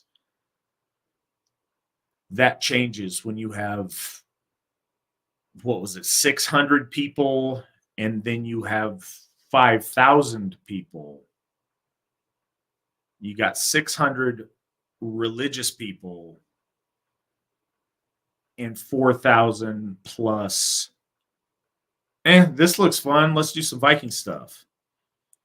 And I think that really is an unfortunate reality in the development of things to bring us to where we see it at this point. But this is just a note, when you're looking back at our history, things change over time in a really dramatic way. So you can't judge the positions of for example, something that anybody who's following this, no matter if you're a part of our American audience or our international audience, Catholicism. If you've got friends and family that have been Catholics since, 1940s, 50s, 60s, all Catholicism pre the current commie pope is real different. But now you have a pontiff in office that basically says, just kidding on all that other stuff. We're really 180 degrees different than everything the Roman Catholic Church has believed for the last 2,000 years. It would be silly for you to judge medieval Catholicism by Pope Francis's standard, because they're very different animals. It would be very misleading to judge Sveinbjörn's Ásatrúarfélagið by Hilmar's standards. And so I think that's an important thing that needs to be considered and factored in. So just to put this into kind of perspective real quick, 1985, 74, 1992, 119, 1994, 172, 2002, 628.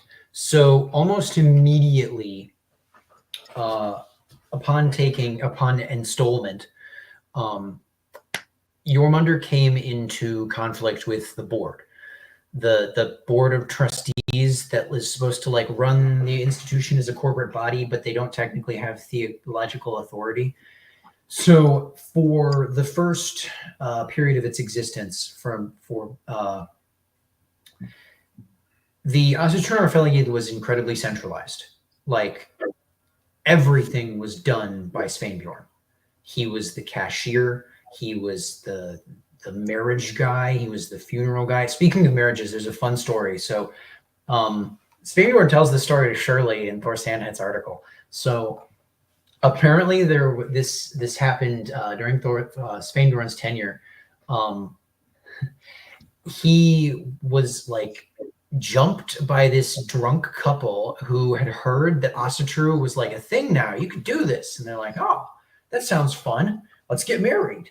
We're drunk. We're in love. So they got married under, I presume it had to have been under Sveinbjörn's hand if he was like the only one that could do this. And they sobered up the next day and are like, what do you mean we're married? This is a legal religion?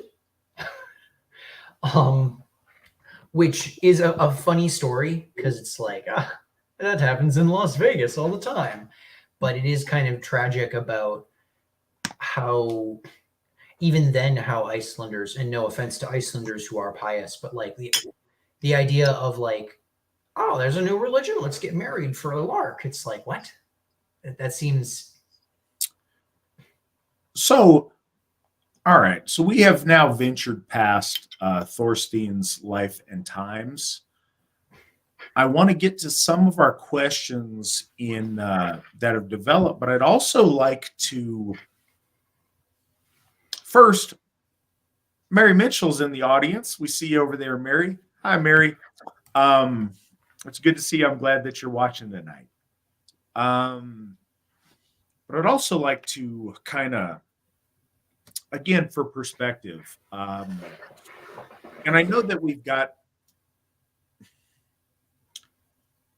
this show is Amerocentric because, I mean, I could try to run the math, but 90% or more of our members are in the United States. But I understand, and I'm very, I don't know, honored and thankful that we've got a lot of international folks watching.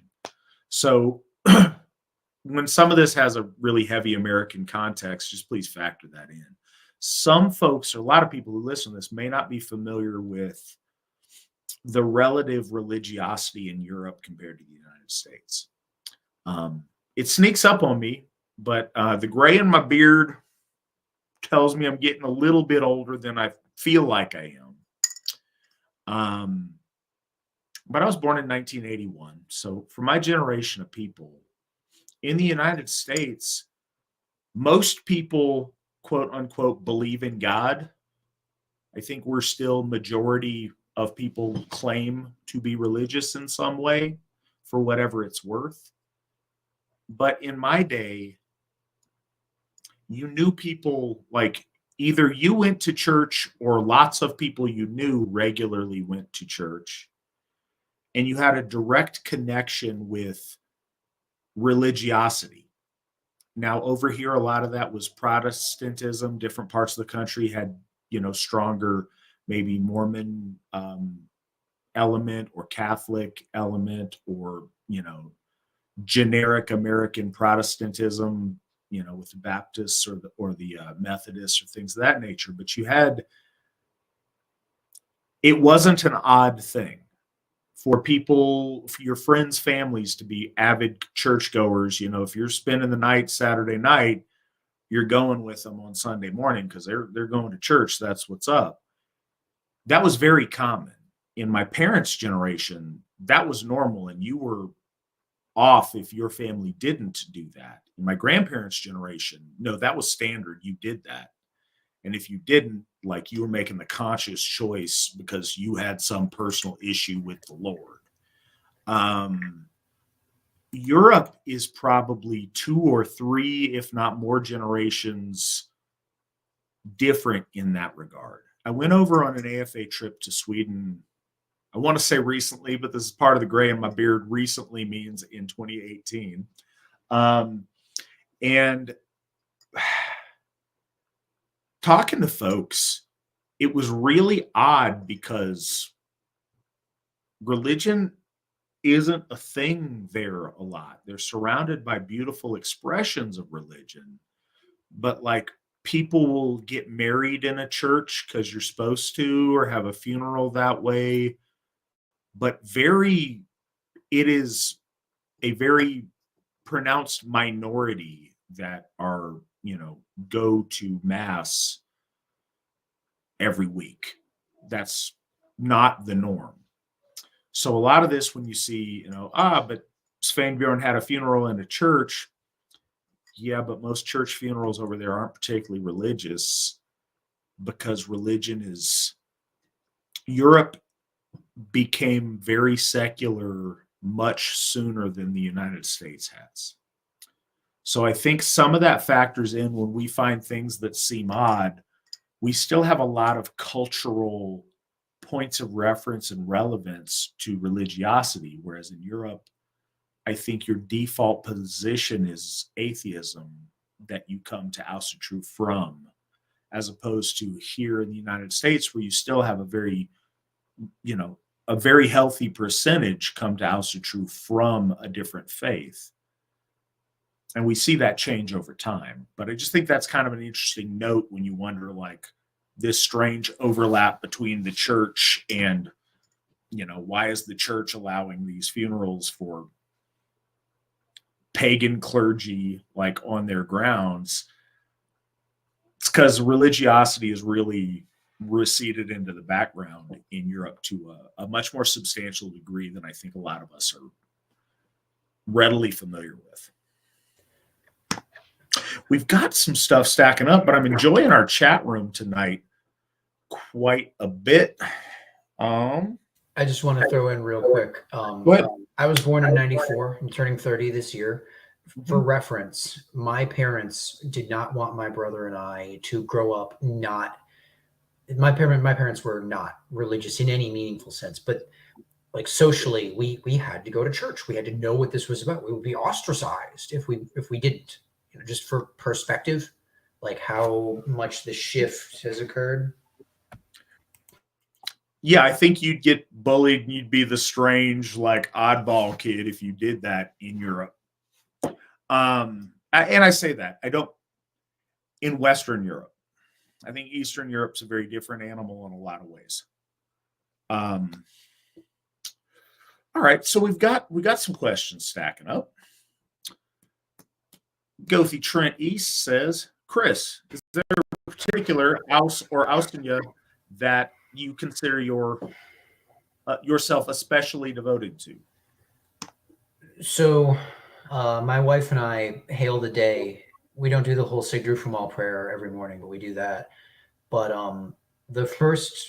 when I was starting out making this like real for me, this isn't just intellectual, this is personal devotion and piety. The first deity that I opened myself up to was Ostara. Every day I say a little prayer to her before I go out into the world, as it were. Not as devoted as I should be, but we're just mortals. So I hope that answers the question. No, it does. And that's a cool insight. Also, Patrick Martin in the chat room. I'm glad you appreciate the notes. I'm glad I'm glad you find it useful, and I appreciate you being in the audience and listening to the show. Next up, we've got another Gothi, Bodhi Mayo. Chris, what is your favorite time period in Aryan history and why? The present. The present.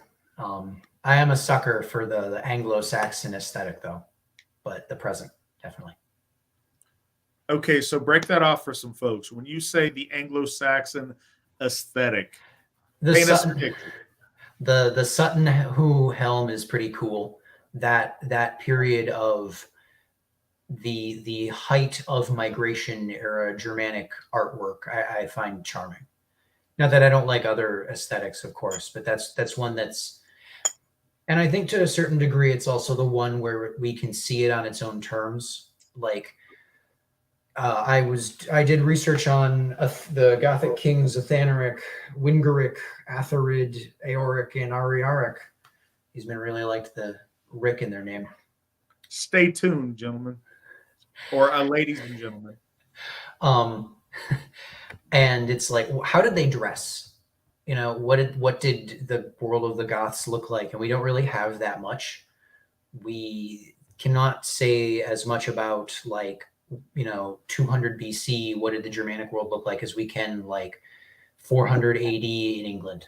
And I think that's very novel to be able to see these people's material culture like on its own terms. These people's, our ancestors, you know what I mean? Like the material culture at the time, like what did these people think was fashionable through their own eyes, as opposed to like, what did some dude in Milan think about how Gothar dressed circa 300 AD, I mean, if that dude was like Theodoric, it'd be really interesting. But that said, I'm going to take a moment to plug a author and expert that I think is really informative to Anglo-Saxon stuff and Asatru things in general from that perspective, with Stephen Hollington. His work's really cool. His book, Elder Gods, is particularly interesting and has fascinating little tidbits in it. I actually got to meet him and give him a ride when he came to Midsummer 2011. Midsummer 2011, I'm going to say. I could be off on the year. Got to give him a ride. Fascinating guy, but he is like the preeminent expert on the Sutton Hoo find. Really cool guy. It was great to get to, spend a few hours talking to him, driving him to the airport. Stop by the gas station. He does not like root beer. Finds it disgusting. Thinks it tastes like toothpaste.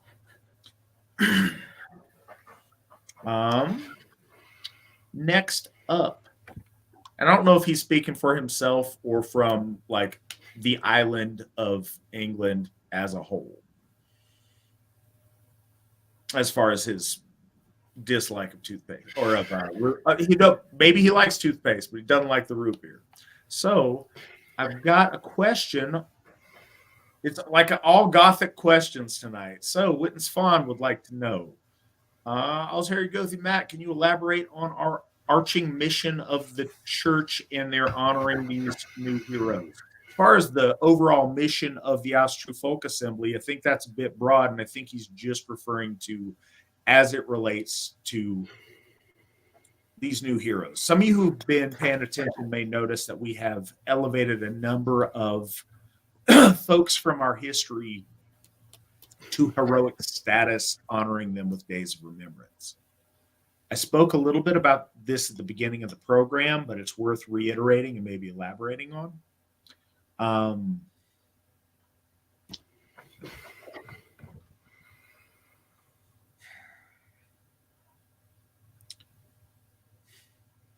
There's a lot of concepts here, and I don't know the direction to go, I guess, first. So first thing to keep in mind, we say Thorstein was this, was that. Fundamentally, Thorstein is this and is that because he exists, and he exists beyond the veil with the ancestors, and in his capacity as a Gothi with the gods. That said, your fame is your currency and means a great deal. We owe fame and celebration and worship in the archaic sense of the word to heroes that have earned that in the past. I mean, that's one of the only, or I say that's probably the most common have them all line that people are familiar with, is that cattle die and kinsmen die. But one thing that does not die is the fame of one who's earned it. We need to celebrate those who have earned it. Now, our gods, and firstly, I guess our ancestors, and in a higher sense, our gods, judge and celebrate and figure out what to do with us as we pass beyond the veil. And I don't pretend to know the depth and breadth of all of that, but I do know this. I know that there's the opportunity for ascendancy. If you have overcome, if you are worthy to become more than you were, more than you are, to something else, to something closer to that connection with the gods. I also believe that if the currency is fame in general, then we can continue to elevate the fame of our honored dead by speaking their name, by celebrating them, by giving them worship and celebration after they pass. We can help in the process of their ascending to something more. And I want to do that to those who have earned that. We owe them that. They've brought us here. I also know that these heroes, folks that have passed, can interact with those of us on this side of the veil. They can give us their blessings. They can assist us in our interactions with our loved ones who've passed, in interactions with the Aesir, in interactions with a myriad of spirits beyond the veil, as well as helping us with things here in our lives and our families. It's right to call on the heroes of our faith to assist us in this. We've got a couple of ways for that. And one way is our Gothar Beyond the Veil, literally within the Asatru Folk Assembly. We now have 2 of our Gothar who serve the AFA and the Aesir from the other side of the veil. And that's a tremendous asset, and we're very lucky to have them. By connecting with these celebrated heroes of our folk, we can enlist their service in that as well. But the cult of the hero is fundamental to Asatru. It is the root of the Christian saint cult, which is literally idolatry. Like, it's as anti-biblical as you can get,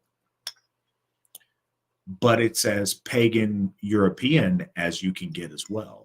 The veneration and celebration of heroes of our folk is a religious imperative. Going back through our history and honoring the men and women who have earned that, especially those who have gone uncelebrated for a time, it's an honor and a joy of mine and of some of ours to do. But beyond that, it is an obligation to do if we are noble people and worthy of the legacy these people have left us. So we seek to acknowledge those who we believe who have ascended, or which we wish to guarantee that ascension and celebrate. And we're doing that by the elevation of these men and women that you see us do from time to time. And I hope that answers the question. I know it may sound kind of nebulous. I think it fleshes out a little more when you ask specifics. Ryan Orion Wotenson. Question: could someone look up the history of Yost Turner and his writings and meditations? He used Asatru gods, but Sanatana Dharma chants. There's an article that says his chants freed a German. So yeah, a lot of that work has been done. He's certainly worthy of celebration, and I think that Nick could probably pull up a recent Runestone article that Steve McNallen did about Yost and celebrating Yost. Anybody who does not know, Joseph, known as Yost Turner, was a very, very close friend of the founder of the Asatru Folk Assembly, Stephen McNallen. He hails him in Sumbul to this day very regularly. I've accompanied Steve to Yost's grave once, had the honor of doing that, and he does that regularly. To track down all of his writings is a little bit difficult.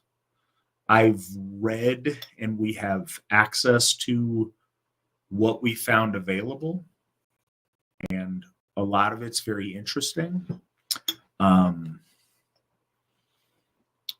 Yes, he was a big part of the early foundation of the Asatru Folk Assembly, and things directly preceding that, and was very, very influential on our founder, Steve McNallen. They're very, very close, and he left a really lasting mark on that.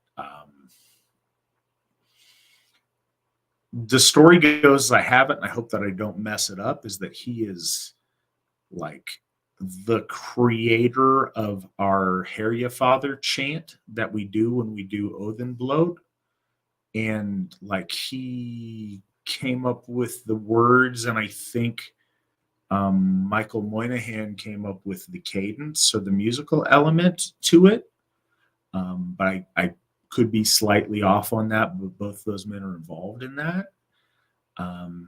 But yeah, we have access to quite a bit of that. And if you would email again at vns@runestone.org, I can see about maybe connecting you with some of that material, and filling you in on some more of that. But a lot of it's fascinating. He's absolutely Asatru and a follower of Odin. He found a lot of peace and meaning in his life through, I guess, Vedic or Sanatana Dharma type of chanting, through Kriya Yoga and some other things. He had interesting dietary ideas, but yeah, that's a subject that I can help you a lot more on if you send me that email, and I can kind of get you some resources on that if you'd like.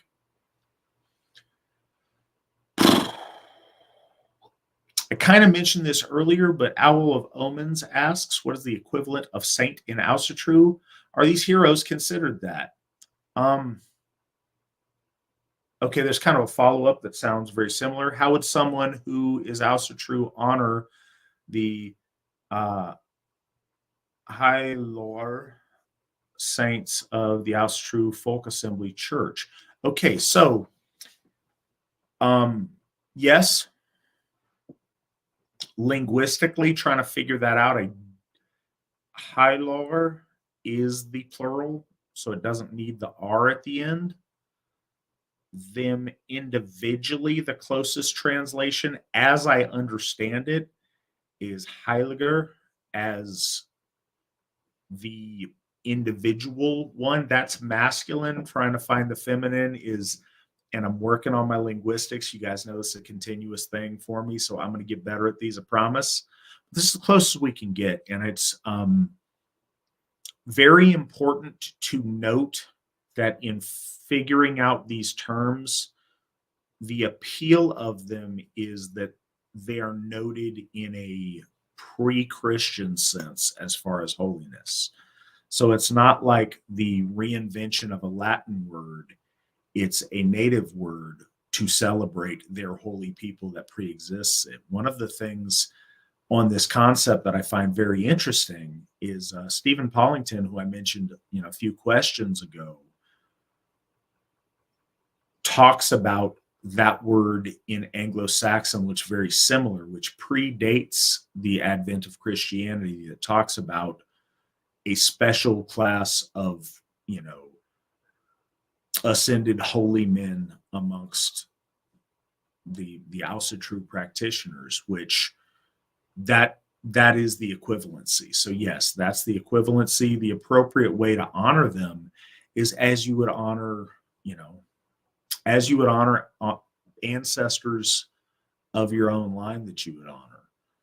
Talk about them, speak of their deeds, pray to them at your altar, make offerings to them, celebrate them. And as we develop special places of worship for them, each of our Hofs has one of these celebrated there. At Odin's Hof, it's Meister Guido von List. At Thor's Hof, it's Alexander Rudd Mills. At Balder's Hof, it's Folk Mother Elsie Christensen. At Njord's Hof, it's Rob the Strong. As we get more Hofs, we will have more places to give special reverence to these heroes of our folk. But yes, that's exactly, that is the equivalency. I got a bunch going on in the chat room. I got to check it out, but I'm still going at these questions. Question from the Wolf Throne. I feel that in this wolf age, there's a growing pessimism and a feeling of hopelessness amongst our folk. Do you think Asatru's life-affirming optimism will remedy that as Asatru spreads across the West? Chris, what do you think on that? I think it absolutely will. I think we don't have a choice but to try to a certain degree. I know that my time in Asatru has been nothing but good. It's been nothing but a growth, but growth and improvement for me. And I want to give that to other people. It's been great. So all I can go off of is my own sort of experience with it there. But I don't think there's many people who haven't experienced something similar that have like actually tried, so to say. Yeah, it's hard to project what I think will or won't sway the masses of our folk. That's hard. Yes, I think Asatru is the answer to that. I think that the life embracing and taking pride in yourself and your accomplishment of Asatru is so very, very needed amongst our folk. It is absolutely the antidote to it's the remedy for the soul sickness that our people go through. Those who find Asatru and have an open mind and an open heart to embrace it and engage with it fully, it changes lives for the better. The more of our folk we can bring home to Asatru, the more we can begin to heal of that soul sickness that our folk are afflicted with. Yes, it will remedy that with those it touches. Unfortunately, there are those who will succumb to that disease before they come home to Asatru, and that's unfortunate. So the more that we can bring our folk home, the more people who can benefit from it, and the faster we will cure the soul sickness that has afflicted our people for so long. So that's... Go ahead, please. Just to say real quick, worship literally comes from worth-ship, to place worth on something. And, we have how many heroes total? 20 or so, 20-ish. I should know this. I apologize. He's counting. 19. 19. I am counting 19. Okay.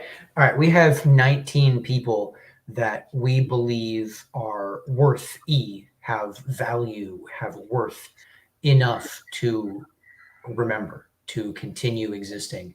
We started this episode out talking about how there are things that we don't remember that just got lost, not necessarily because they deserved to, but in a certain blunt sense, people in a time and place didn't think it was worth preserving them. Another day, a few days ago, I was talking, I was doing AFA history stuff, and there was some dude in a picture, in a few pictures, and I didn't know who this guy was. And the ulterior Gothi had to tell me who he was and like where this guy came from, because other than Matt's memory, there's no like written about this guy. And this isn't someone we need to talk about. It's not really important. It's just a demonstration of like, you say like pessimism and hopelessness. I mean, you want to talk about pessimism. Imagine not feeling that there are other human beings worth remembering. We are actively combating that. Like this very episode of VNS is an offensive maneuver against hopelessness and pessimism in a certain sense. It's a small one, but it's something. And everyone here is helping do that. Absolutely. So we got a couple of other questions that haven't made it over to the question queue, but I think are important. We have one about it's kind of a comment, but it had a question mark after it, and I think it's worth addressing, is the fact that some people complain that they allege that Snorri Sturluson's work is too Christianized. And the thought is like, well, what source are we going to have that we can say is 100% pure of Christian impurities? And I mean, first, to literally answer the question, going back and finding Greek and Roman sources that predate the conversion of those areas, you can find some stuff. What's up, Barry? It's right here. Okay. So you can find that there a little bit, but I think I don't know that all those arguments are legitimate. I think it's very convenient to find an excuse to not have any authority on anything. One of the things, and this is part of the soul sickness that people embrace about Asatru sometimes, is like this. We don't have to listen to Christians tell us what to do. We got no rules. We're anarchists. And then when they find out that there is some structure, there is some authority on things, they want to find any way to intellectually poke some kind of hole to where they can just do their own thing. And as I mentioned earlier, what is not Asatru is checking the other box. We are our own thing. We're not a lack of Christian authority spiritually. We are our own faith on our own terms. And those terms come from the wisdom of countless generations of our elders and their interaction with the Aesir, as well as the relationships that we build within our lifetime as a folk, as a church, and as individuals with the Aesir through the gift cycle. If you asked if Snorri's work has, if I can guarantee you it has 0% of Christian influence, of course not. Do I think it has enough Christian influence that it's not good or not useful or not important or we shouldn't, give great heed to? Of course not. That's silly. If we make our standard, it's very, I've seen this a lot amongst our folk, and this is, I know that I beat this horse long after it has died, but it's really important that everybody hears it. There is a tendency, you don't have to admit this to anybody else, but I want you to at least admit it within yourselves when you see it, if you're brave enough to face it. And I think that we all have a tendency sometimes. If something is hard, it's much easier to ridicule it and come up with a flimsy excuse why it's no good than to go through the effort of doing something difficult that requires self-reflection or you changing a way of behaving or a way of thinking that you've grown comfortable with. Stepping outside your comfort zone is very difficult. Saying, yeah, but what does Chris know? His tie is gold. We only listen to people with black ties. And I realize that sounds stupid, but so does everything you don't like. Well, that's just too Christianized. Well, this guy's, whatever. You will, if your standard for what is worthy of making you change a way that you think or behave is 100% perfection, you'll never have to change. You'll never have to do anything different. You can sit on the couch and eat popcorn and throw it at the screen and find any number of ways that Snorri Sturluson or me or anyone is not perfect. But if you wait for perfect, you will never find perfect. It's like we have a lot of people talk about loyalty or whatever, and they want to talk about, how hard they are, and they will join you in battle if the shield wall needs to stand against a dragon. But when you're like, hey, can you help us with this, small AFA thing? Hey, can you become a contributing member to the Asatru Folk Assembly and show up at stuff and drive 30 minutes from your house? Whoa, hey, now gas is expensive these days. I got stuff to do, but you give me a call if the dragons come, because then I'm there. Again, saying it out loud sounds silly, but that's really where some folks are at. So cool. If you find other bits of lore outside of Snorri that you like and that you think are really cool, please share those with us. That's awesome. But Snorri's lore is the best lore of Aryan religiosity that we have access to.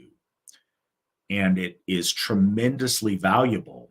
And it's made it down through the ages to us where other things haven't. And it's a tremendous blessing that I am profoundly thankful for, that we have access to it.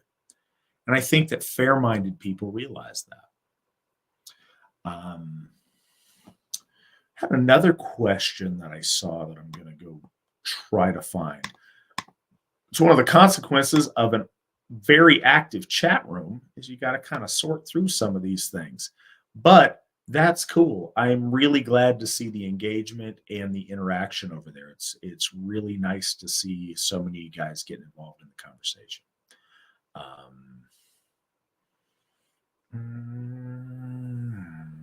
Okay, so question is, the Asatru Folk Assembly is the bastion of Germanic people's souls, for Germanic people's souls. It's the only way that we are going to heal and return to our nobility. How can we get others to come home? Chris, thoughts and ideas. How do we get others to come home? Tell everyone you can.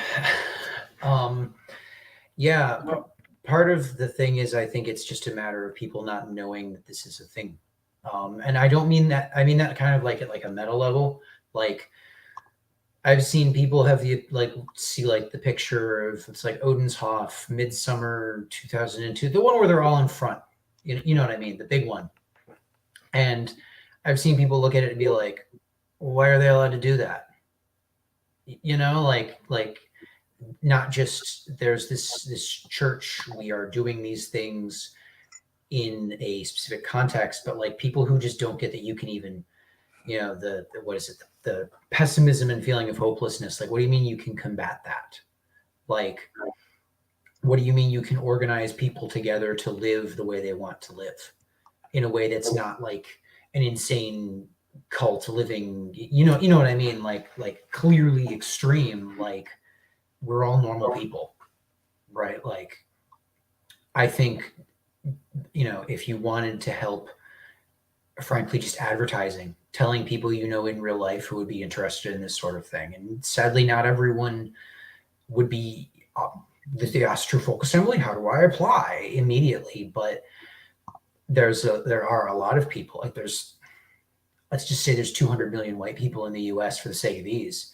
like even 1% of that is 2 million people. Like there's a lot of people who just knowing about us and what we're doing, what all of us are doing, is probably going to do something. It's just a matter of getting to them and telling them.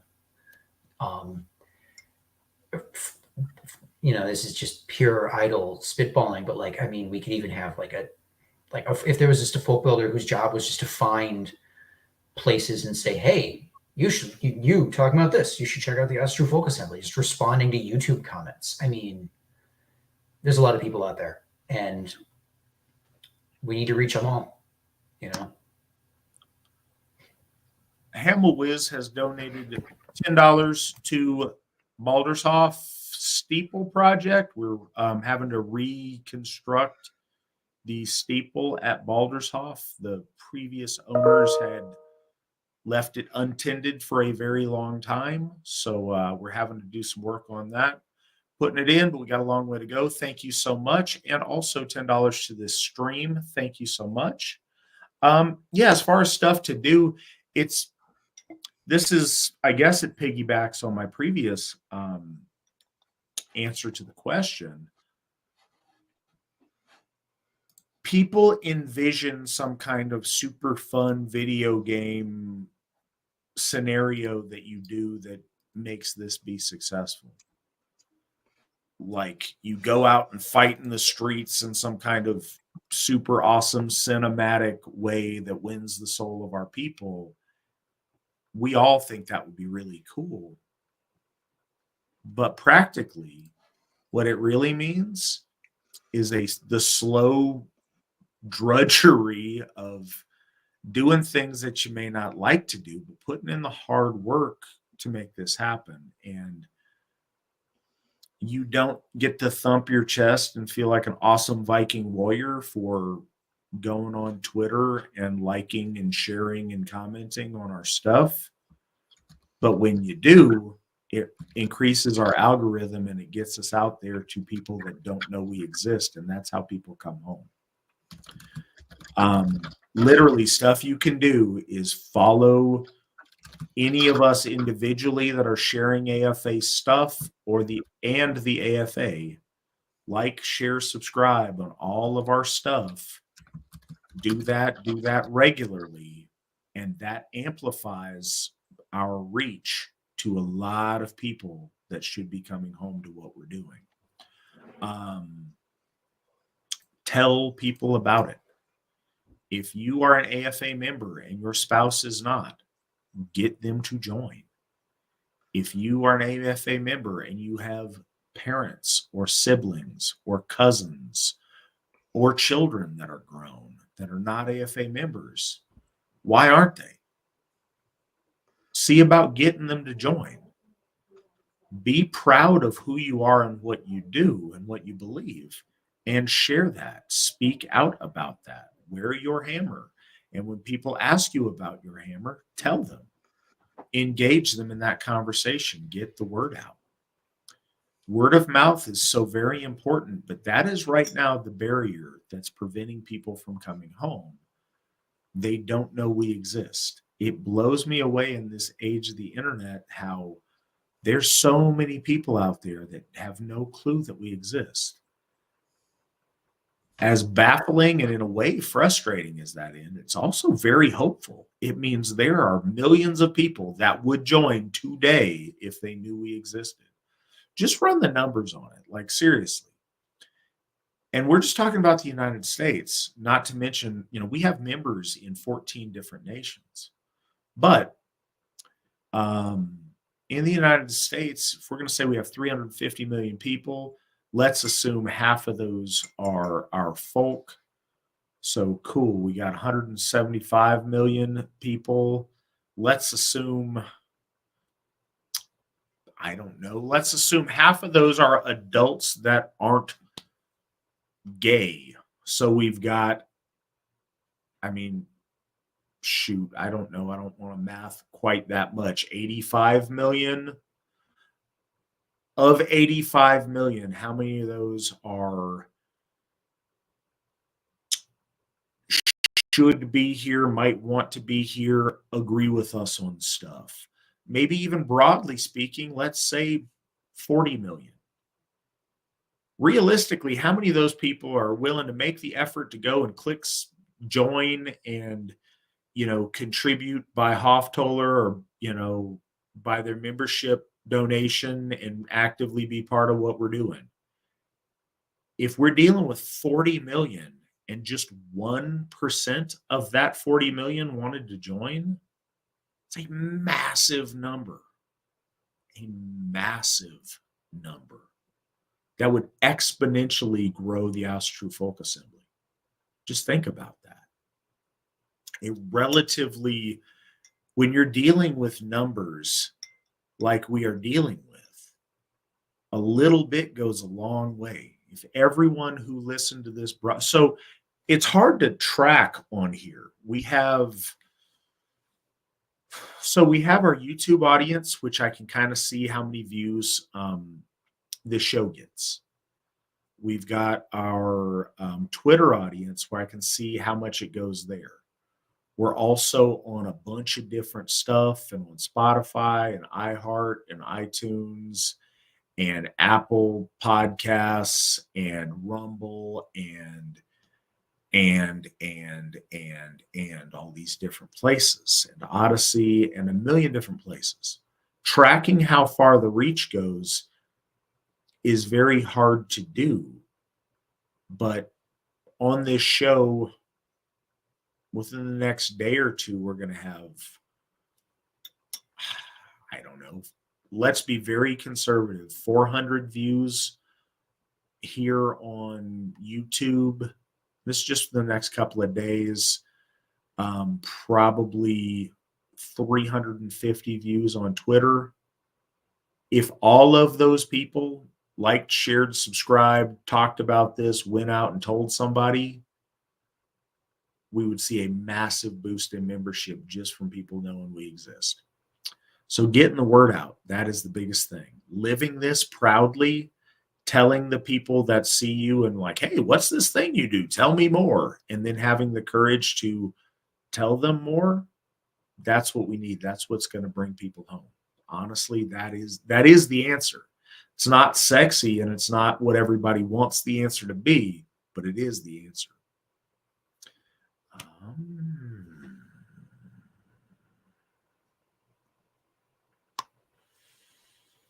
Looking at stuff on the side again, we got a lot going on over here.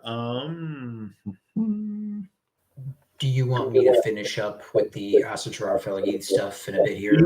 If you have more, please go ahead by all means. Do you mind if I just start going now? Yeah, go. All right. So Jormundur Ingi took over in 1994. And almost immediately he came into conflict with the board of directors who, from piecing together from secondary sources, they didn't like how centralized his administration was. It looks like they wanted to do what happened with the Troth after Prudence Priest left or got kicked out. I can't remember which it was. It doesn't matter.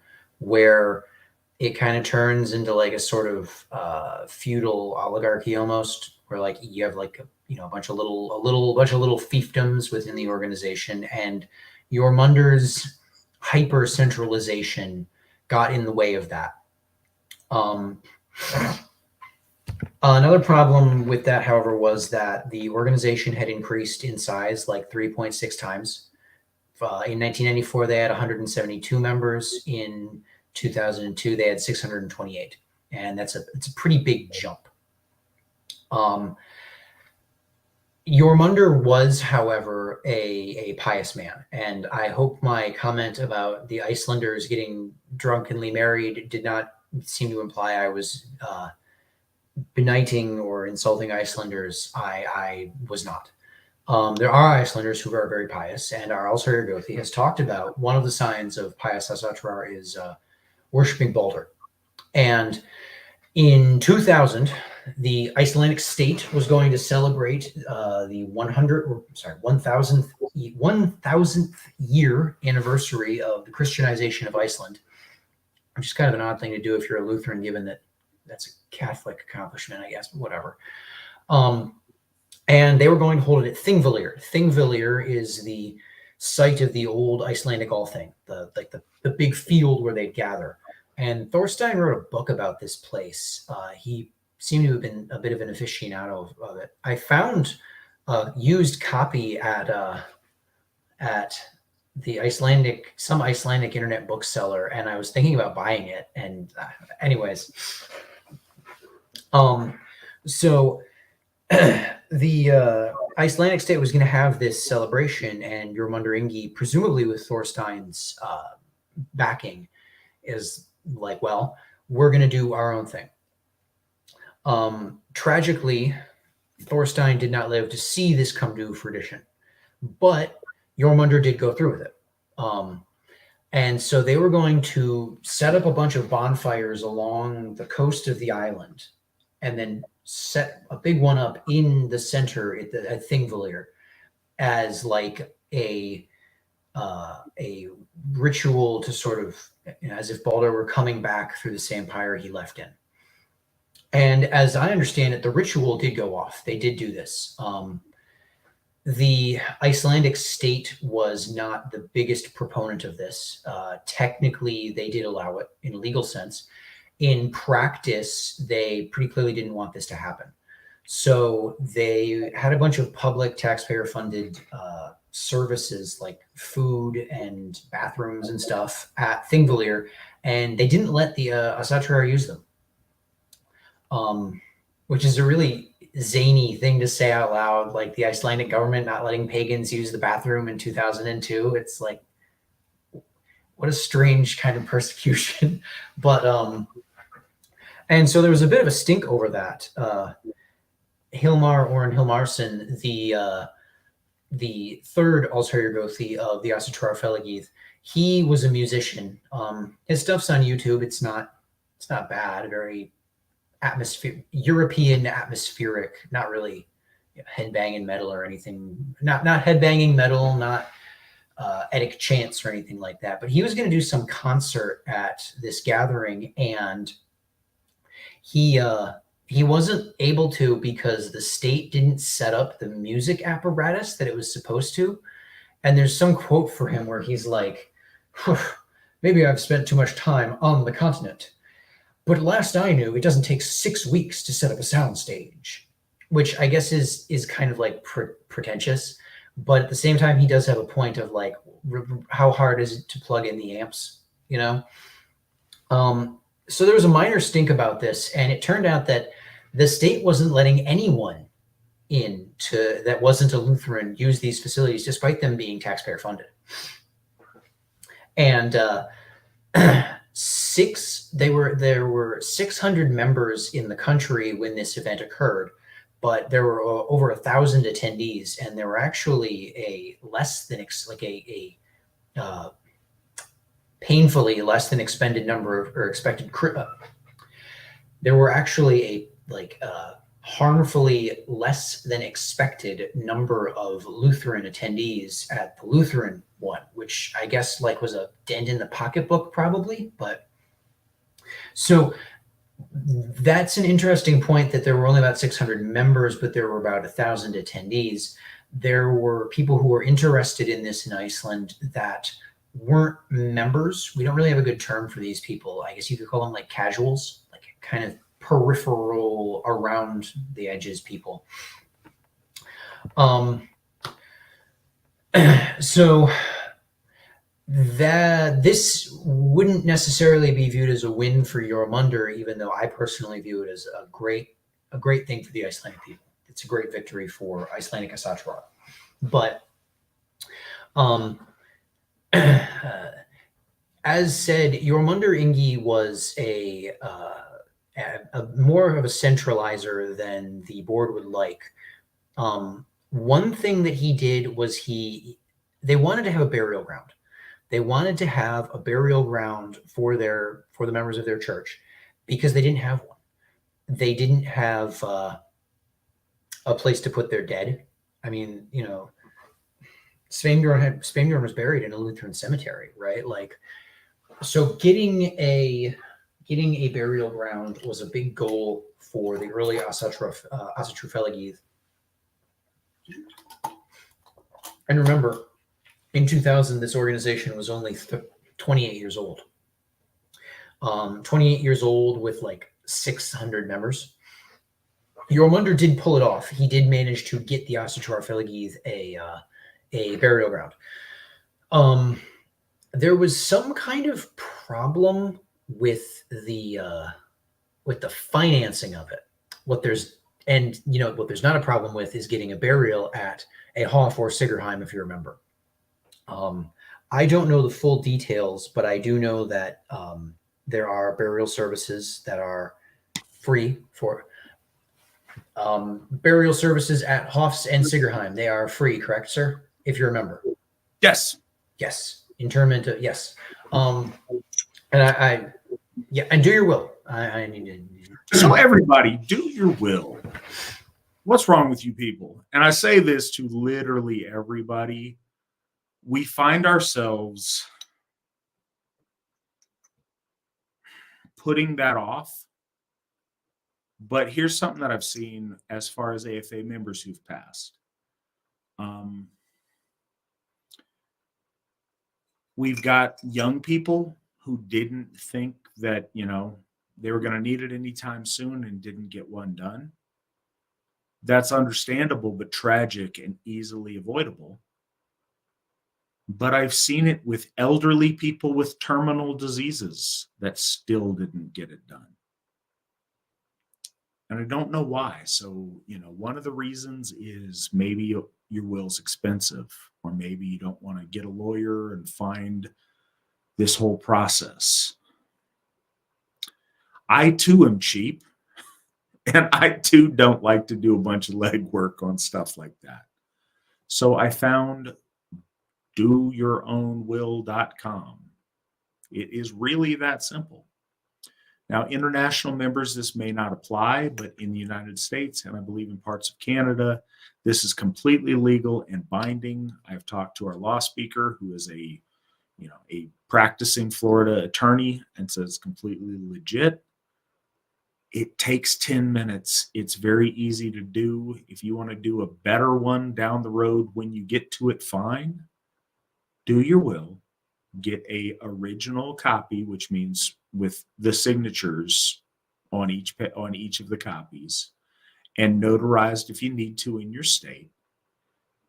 Keep one, whatever you want to do, but send one to our law speaker. Address is on the screen. Do that. Doesn't matter what, doesn't matter what's there. What matters is we want to make sure that you get what you want in terms of your final affairs and the distribution of your property.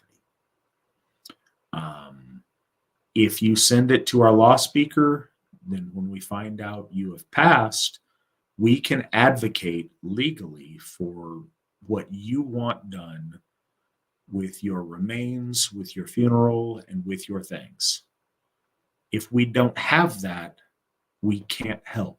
And I don't want anyone to not get what they want in their passing. So please remember that. It's very important. I don't know the original question, but what does worth putting out there? We have places to inter ashes at Odenshof, at Thorshof. We have three people interred at Odenshof. We have one person interred at Thorshof. We have plans in place. We just do not have a need for it yet at Baldershof, but you can absolutely get your ashes interred there. We have 2 people interred at Njordshof. And we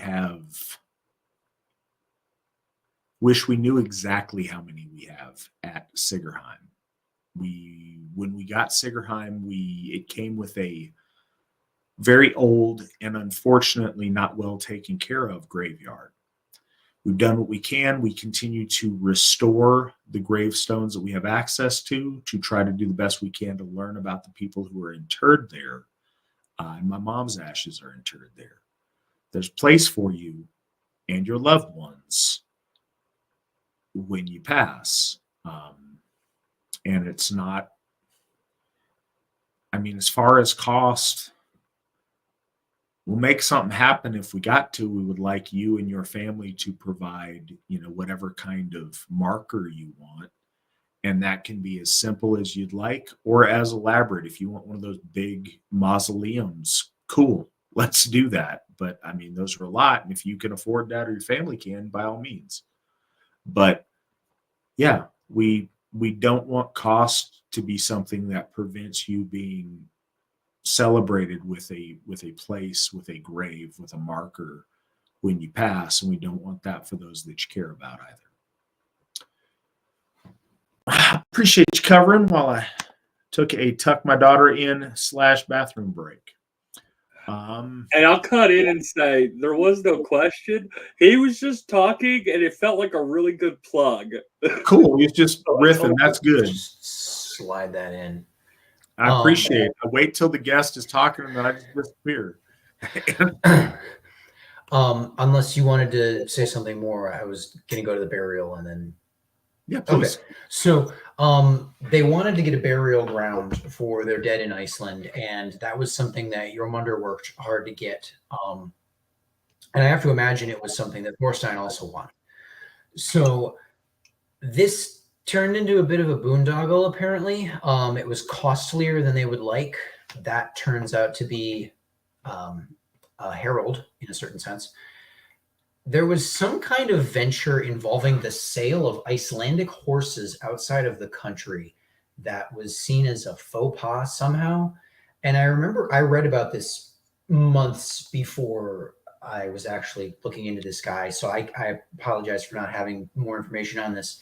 But it was something like, how these are Icelandic horses. How dare you sell them to Americans, or something kind of silly like that. The burial ground was more expensive than a plot of dirt to bury dead bodies in. That's a very crude way of putting it, but it was perceived as more expensive than it should have been. Now, there is a conscious effort in secondary literature on the Ásatrúarfélagið to paint Thorstein as this crazed lunatic ideologue and Jormundur Ingi as this like mad monarch. That seems to have been a result of the attempt at getting rid of Jormundur by the board. So just for clarity here, there's the actual religious structure of clergy in Iceland. And then there's the board of directors, which is elected by members of the church.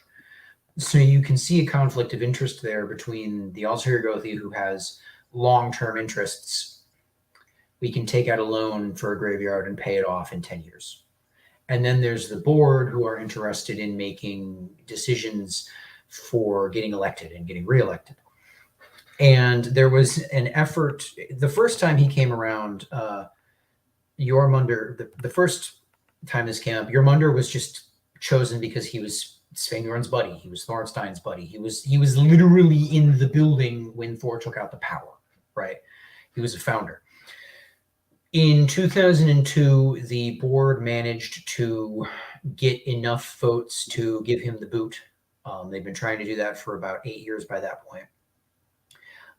Citing the three big things that I see as having been their reasons were, one, his refusal to decentralize, two, this thing with the Icelandic horses and the expensive graveyard, and three, perceived right-wing influence from the international ventures, like the international inter-ethnic pagan kind of unification ideas.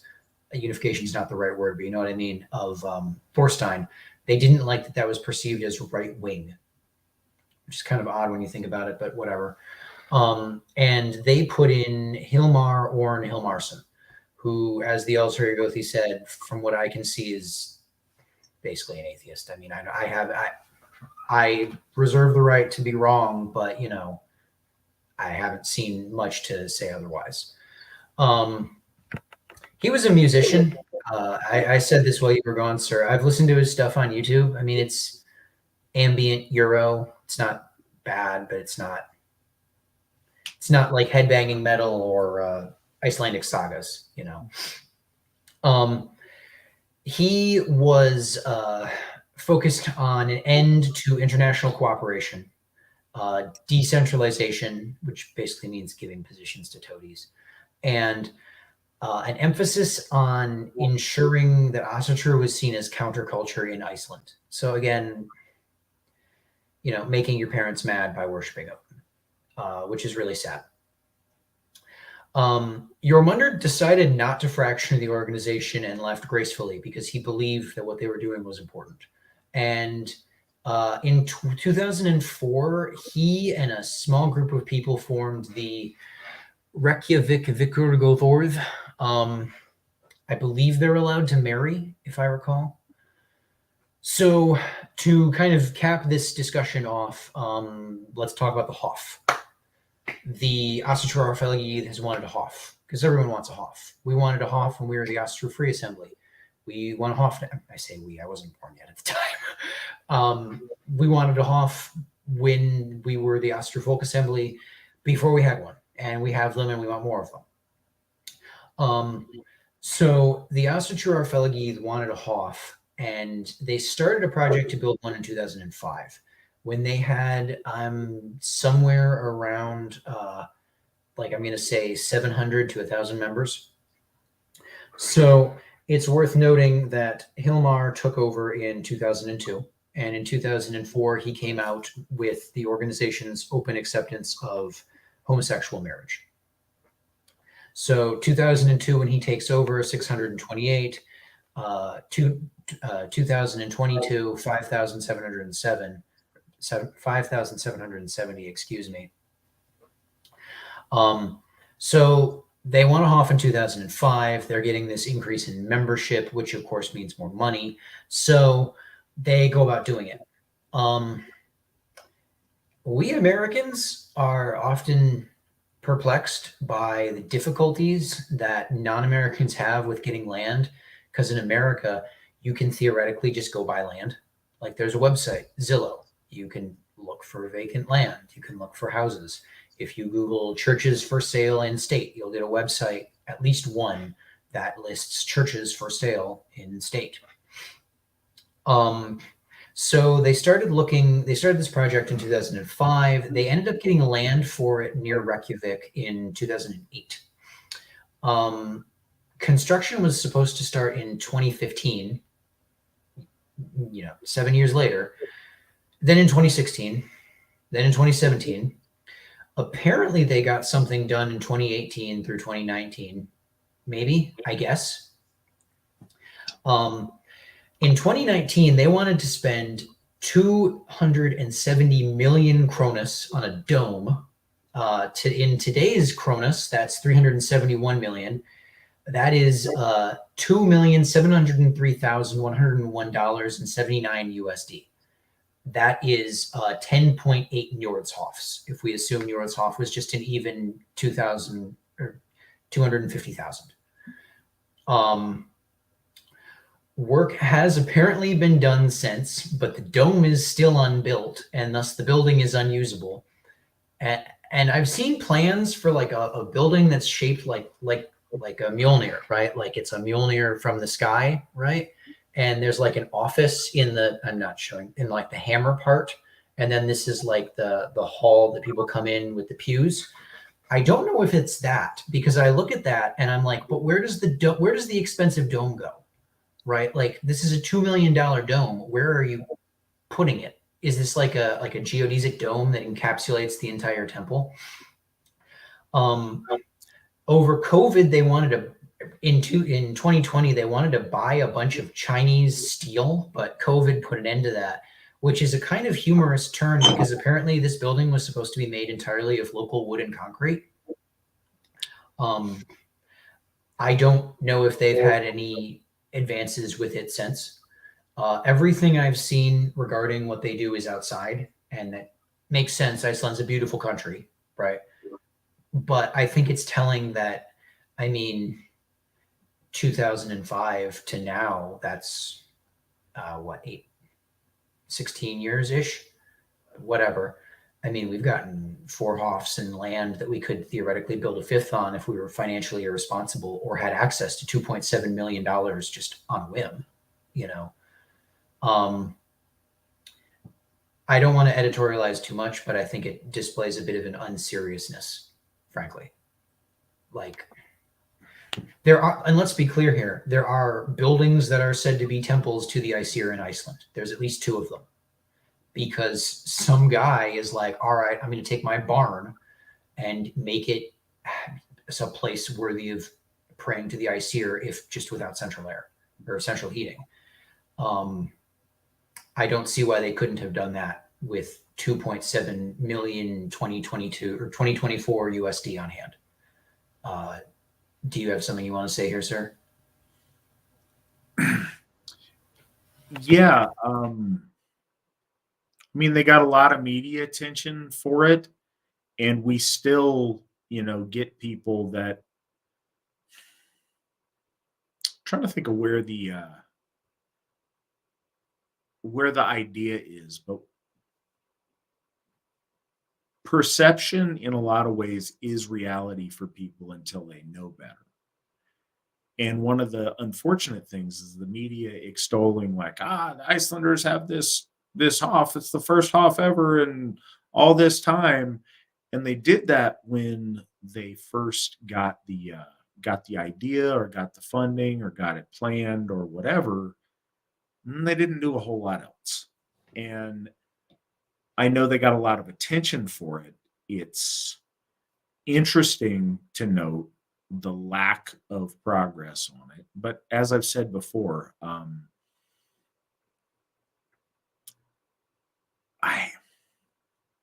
I want to be careful because, again, not being an Icelander and not being there, I don't know what, like, it's hard. If we were to judge all Catholics by the current very not Catholic Pope, you'd get really askew answers because there's a lot of variety of what that means.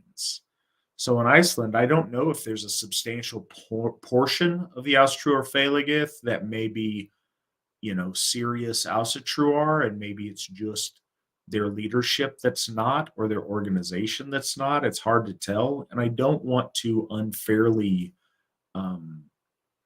categorize people as being unfaithful who are. If that's your option, I mean, maybe that's what it is. But as a church and under their leadership, they're illegitimate at this point, and they're openly atheist. They do not profess a genuine belief in the gods, and it's a really gross mutation of what some very well-meaning and pious people put in motion, and that's sad. So we don't endorse them in any way. We don't endorse that degeneracy. We don't endorse any of that. What we do endorse is 2 men, Sveinbjörn and Thorstein, who were so very important in the foundation of modern Asatru and in the furtherance of what we are all doing. And we celebrate them, and it's sad that that organization has gone in such a gross and illegitimate way. It would be great if they could figure it out and change course. I hope that they do. But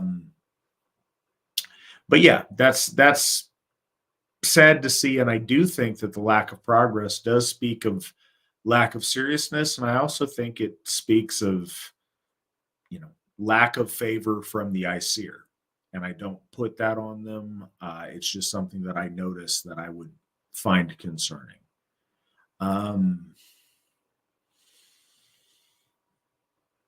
Yeah, over on the side, Are impressive Hofs a worthy goal?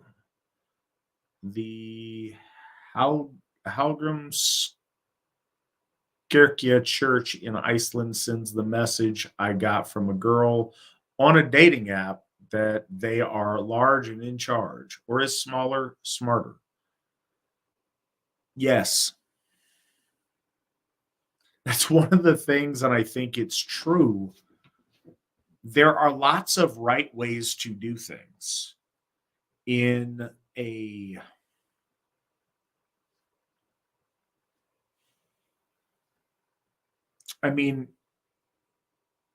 actions are dictated by circumstance and by what you have available.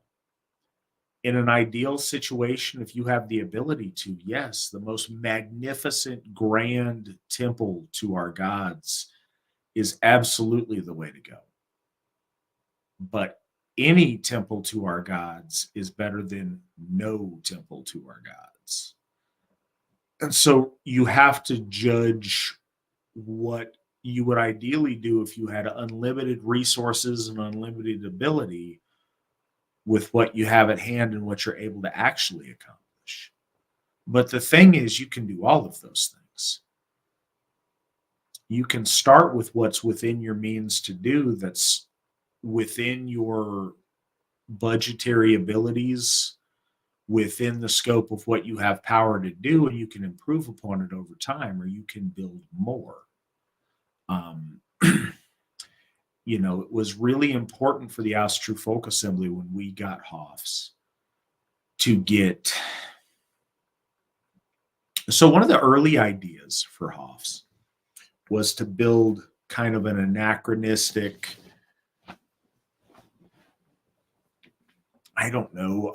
interpretation of a Viking turf hall or whatever. And I think that was an interesting idea. I think a lot of people wanted to build their own Hofs and realize that's a really difficult thing to do. One of the things that I think is very important for a Hof, first I'll take it back. What's important is to worship the gods. If you're doing that, cool. To elevate that, it's important to worship them in a nice space to where you and your fellow worshipers can get together and worship the gods. Once you're able to do that, what's better is to have a place that's large enough and looks and gives the feel to everyone who sees it, everyone who encounters it, as this is a, in the public eye, this is a house of worship that is recognizable to anyone who passes it as, oh, okay, this is an Asatru Hof. And that's what we've strove very hard to do with the Asatru Folk Assembly, is to, when people pass by that, they know it is a house of worship.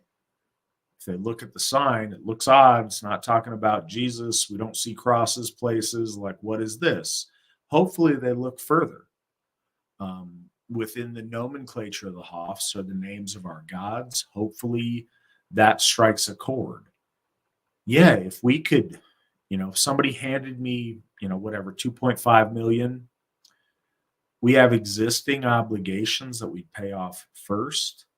There's places that need Hofs so you have to deal with, could you put all your eggs in one basket and build a magnificent Hof, or could you have less magnificent Hofs, but Hofs more places? And it depends on where the need is and where your availability is. But the answer to your question is both, given the right opportunity. If you win the lotto and you got $10 million to build a Hof, build something amazing. If you don't, and you come upon something like Baldur's Hof that we were able to find for $45,000, cool, we got it. And then we've spent, past 4 years taking care of it and beautifying it and making it better all of the time and making it, grander all of the time. You do what you're able to do. And again, that scales up depending on how many members you have and how much those members are willing to donate and able to donate. In Iceland, if they're able to, we have to do a church tax no matter what. So let's give it to these Icelanders so then we can have gay marriages and stuff there. Then all of a sudden they find themselves with a lot of money they wouldn't otherwise have. They could do something really amazing with it. Or they could just kind of sit on it and do whatever they're doing. Again, it all depends on your circumstance, but the idea of, is it better to build big and make an impression, or to build small but usable and within your means and maybe a few of them? Yes, depending on your scenario, all of those things. There's something very important about tangibility, and that goes to big and impressive. Yeah, if something is grand, it literally is awesome. It invokes awe towards the divine, and that's fantastic. We would love to have that. But you got to find the grandeur that you can afford, because imaginary grandeur is worthless. It's less than worthless. It's of counter worth, because it prevents you from appreciating real things that you could be doing, because you're wasting your time on things that don't exist instead of with the reality of what you can accomplish. So I don't know that cleanly answers your question, but I think it's important. Just to clarify, one of the two buildings in Iceland that the Aesir are worshipped in, I don't know if it's proper to call them Hofs, it doesn't really matter at this point, was acquired by a member of the Ásatrúarfélagið because he wanted a place for him and his buddies to worship the gods in. And quite frankly, some goat herders' barn is closer to the piety of Sveinbjörn Benediktsson and Thorstein Guðjónsson than whatever the people trying to get the big dome are trying to do, or whatever they would call that, because it's something. It's anything, Well, and it's done out of piety. That's the thing. A humble offering that's done out of piety is more valuable than a lavish offering that's done as a joke or as a show that's not serious. Reading in the chat room, everybody's going to have a different aesthetic to what they like. And a lot of people have leveled criticism that the Icelandic Hof plans are like super modern and ugly and don't capture the aesthetic they like. And I don't want to do that, because again, I think everybody's got a different vision, and plenty of people criticize what, visions I have for Hofs.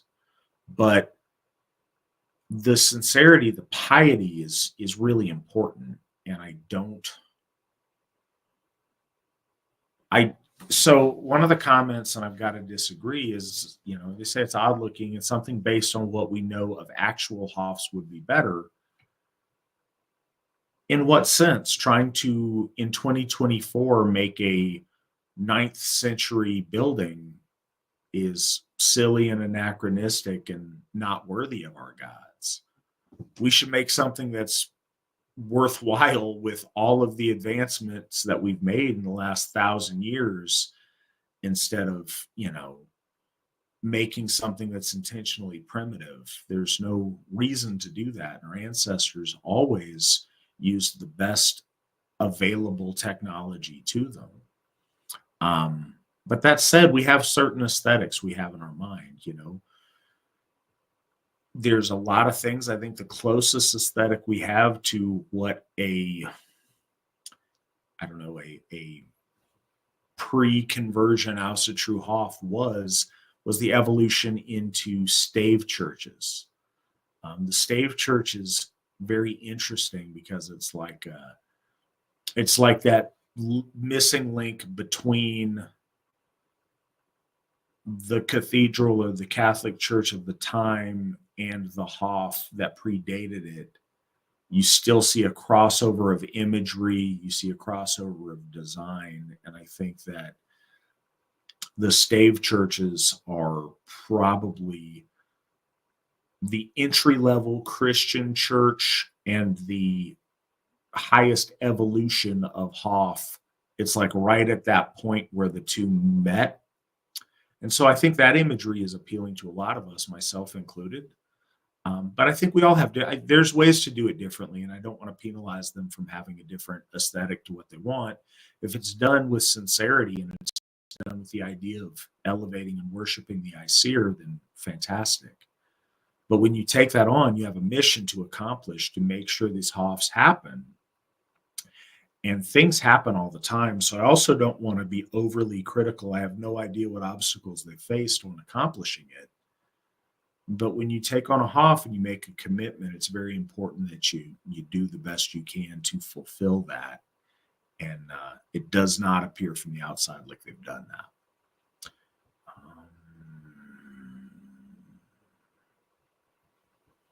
I am just looking at any other stuff to kind of.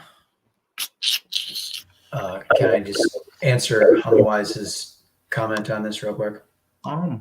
Yeah, I didn't see what his comment is, but feel free. Yeah, he just asked about my hammer. So I got this from Grimfrost. I did some Googling around to make sure they weren't openly against our values, and I didn't find anything. And, you know, the Allfather says to be middling wise. I actually was going to get myself and my wife, two of them, like one for each of us. And I get an email and they're like, hey, we're sorry, but we're out of the hammer you ordered. And we're also out of all of the hammers at that price point. We can give you a credit. And I'm like, but I don't want like a credit I don't know if I'm going to buy anything from these people again. And I'm looking for the amount I got, and they were selling this, which is this is referred to as their huge. And I didn't necessarily say how big it was when I was looking, and I was like, oh man, it's gonna be like a Flava Flav clock or something. But no, it turned out pretty nice.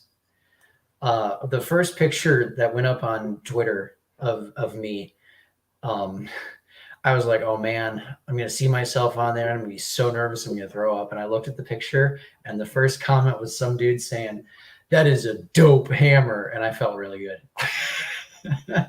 I mean, that is like 3 times bigger than most people's hammers. I asked Githia Katie, hey, where do you get a lady-sized Mjolnir? Because I've seen women complain about like they're all built for men, right?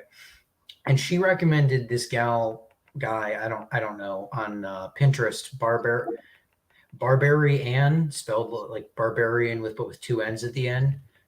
And there's a really small one that I got for her that she likes a lot. It's like a 30th the size of this. So there's a bajillion places to get hammered. I see folks in the chat talked a little bit about Whirling Sun. I don't believe in the integrity of the people that run Whirling Sun. That's the outfit of the Ermin folk that make hammers. They make good stuff. They make nice stuff. They're very quality craftsmen. But I think that the person involved and some of the people directly involved in that are very bad people. But there's a lot of really good places to get hammers, get them from a lot of places. So yeah, I think there's a lot of really cool options. I've seen a lot of little feminine ones. I don't want to go disrupt her now because I put her to bed, but Aubrey's got a cool like little tiny one that's feminine. I think ladies might like it, but it's also, you know, doesn't look ridiculous on a small child. No, Mandy's got some cool one. I got a from man, I forget the name of this place. It was in Germany and the shipping was stupid. But I got a hammer that was made out of mammoth ivory that was really cool. So there's a lot of really good places to get hammers. Somebody mentioned Etsy. On Etsy, you can get a lot of really cool stuff, especially stuff from Eastern Europe on there that's just amazing. So there's a lot of good answers. We've got people out at Odenshof that make hammers that are really cool. I'm probably going to get that guy to make my next one. So there's a lot of places and a lot of options. Question we have: do the Hofs attract members? I look for where the Hofs are when I consider moving, and I'm not even a member. It would be good to know they were close. First, Morris, you should join. You should become a member. You should become a member today. Yeah, they absolutely do. it's hard because when we look for a placement of a Hoff, we want a place that has thriving membership, but having a Hoff in a location draws members. Every single one of them does. How much and how fast is always an X factor that there's no accurate way to calculate. But yes, when we have a Hoff somewhere, people drive. Like I said, getting the message out is tricky. But I am always surprised where we have Hoffs, how many people who are local come out of the woodwork and, have been Asatru for years and there was nothing near them. And then they join up and they're all about it. People just out of nowhere. So yes, every time we get a Hoff, members develop, close to it. What does close mean? It depends on where it's at and what the population density is around it. How fast, there's no way to tell, but every Hoff generates members because it's real. They're on Google Maps. You can find them, you can see them, you drive by, you see their signs, and you can reach out and touch them. And that makes a huge difference for folks. So we definitely have members around all the Hoffs. If you're looking at places to move around the Hoffs, California is unattractive for all of the reasons that California is unattractive, but Odenshof gets our biggest number of regular attendees and people that live relatively close. Odenshof has always got, a good number of folks that come out there for any Hoff event, which is fantastic, and that's in Brownsville, California. But yeah, our Hoffs all have members around them. We grow membership around each of these Hoffs. It's hard to pick the times that the most people are going to show up or you got the most tight packed membership around a Hoff.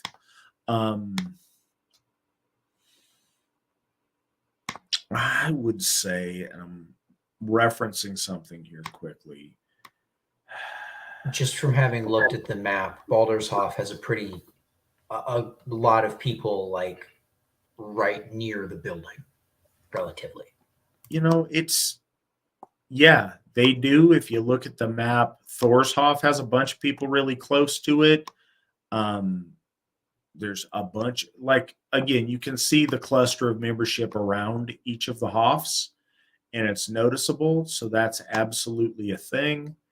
But yeah, think about those things, and Hoffs absolutely draw members because they take something that to a lot of people is still in the realm of thought and ideas, and they make it very real and very tangible. And not just me saying it's tangible, but them going out and walking through a door and standing in a temple to our gods. And that is very visceral and very real.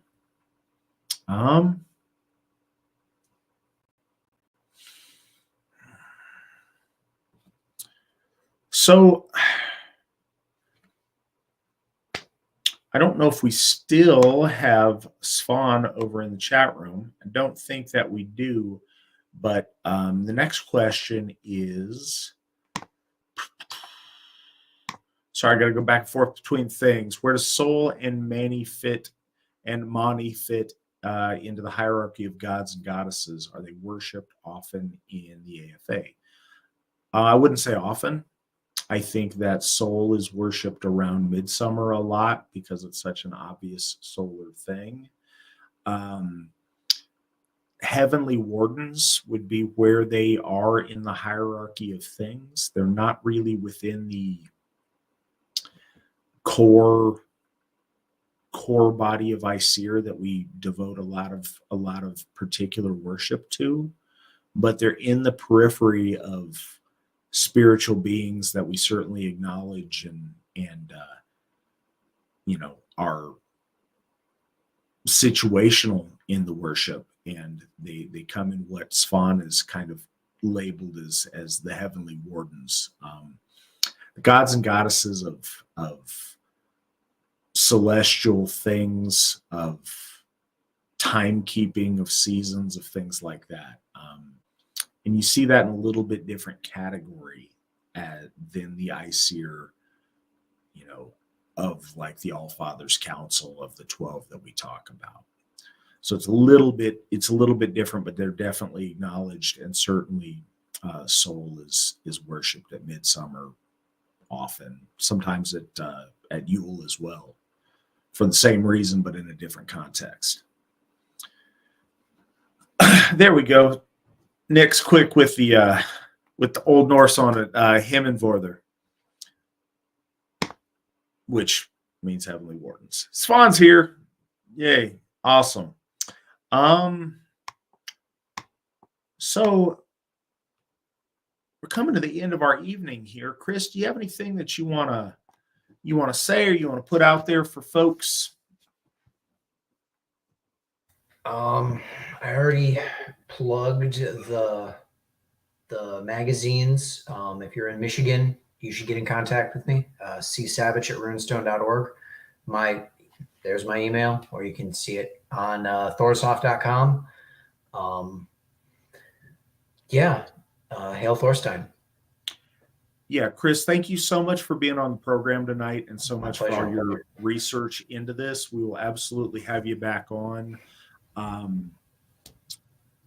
To note, Goði Þorsteinn Guðjónsson's Day of Remembrance will be observed on October the 4th,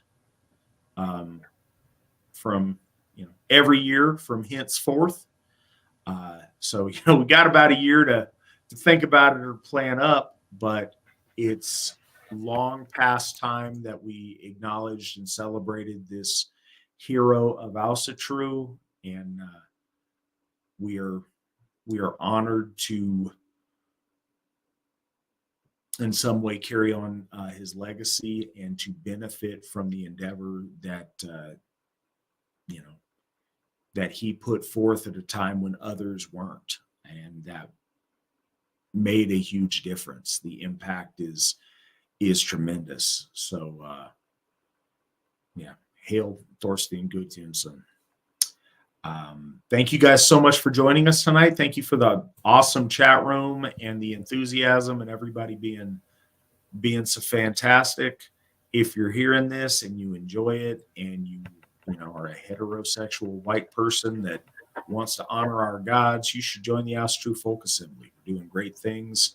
We can do them better and faster and more the more of us who are engaged in the struggle. So we'd invite you guys to join us. If you know folks that should be with us that aren't, invite them, send them home. It is the mission of the Asatru Folk Assembly to bring all our folk home. We'll see you next week when Whit and Spawn and I will be going over the Voluspa in Skauma.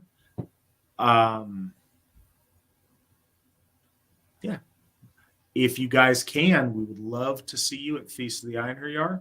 It's going to be awesome. It's going to be in South Dakota, and it's going to be this coming weekend. So get your registration while the getting's good. I would love to see you guys there.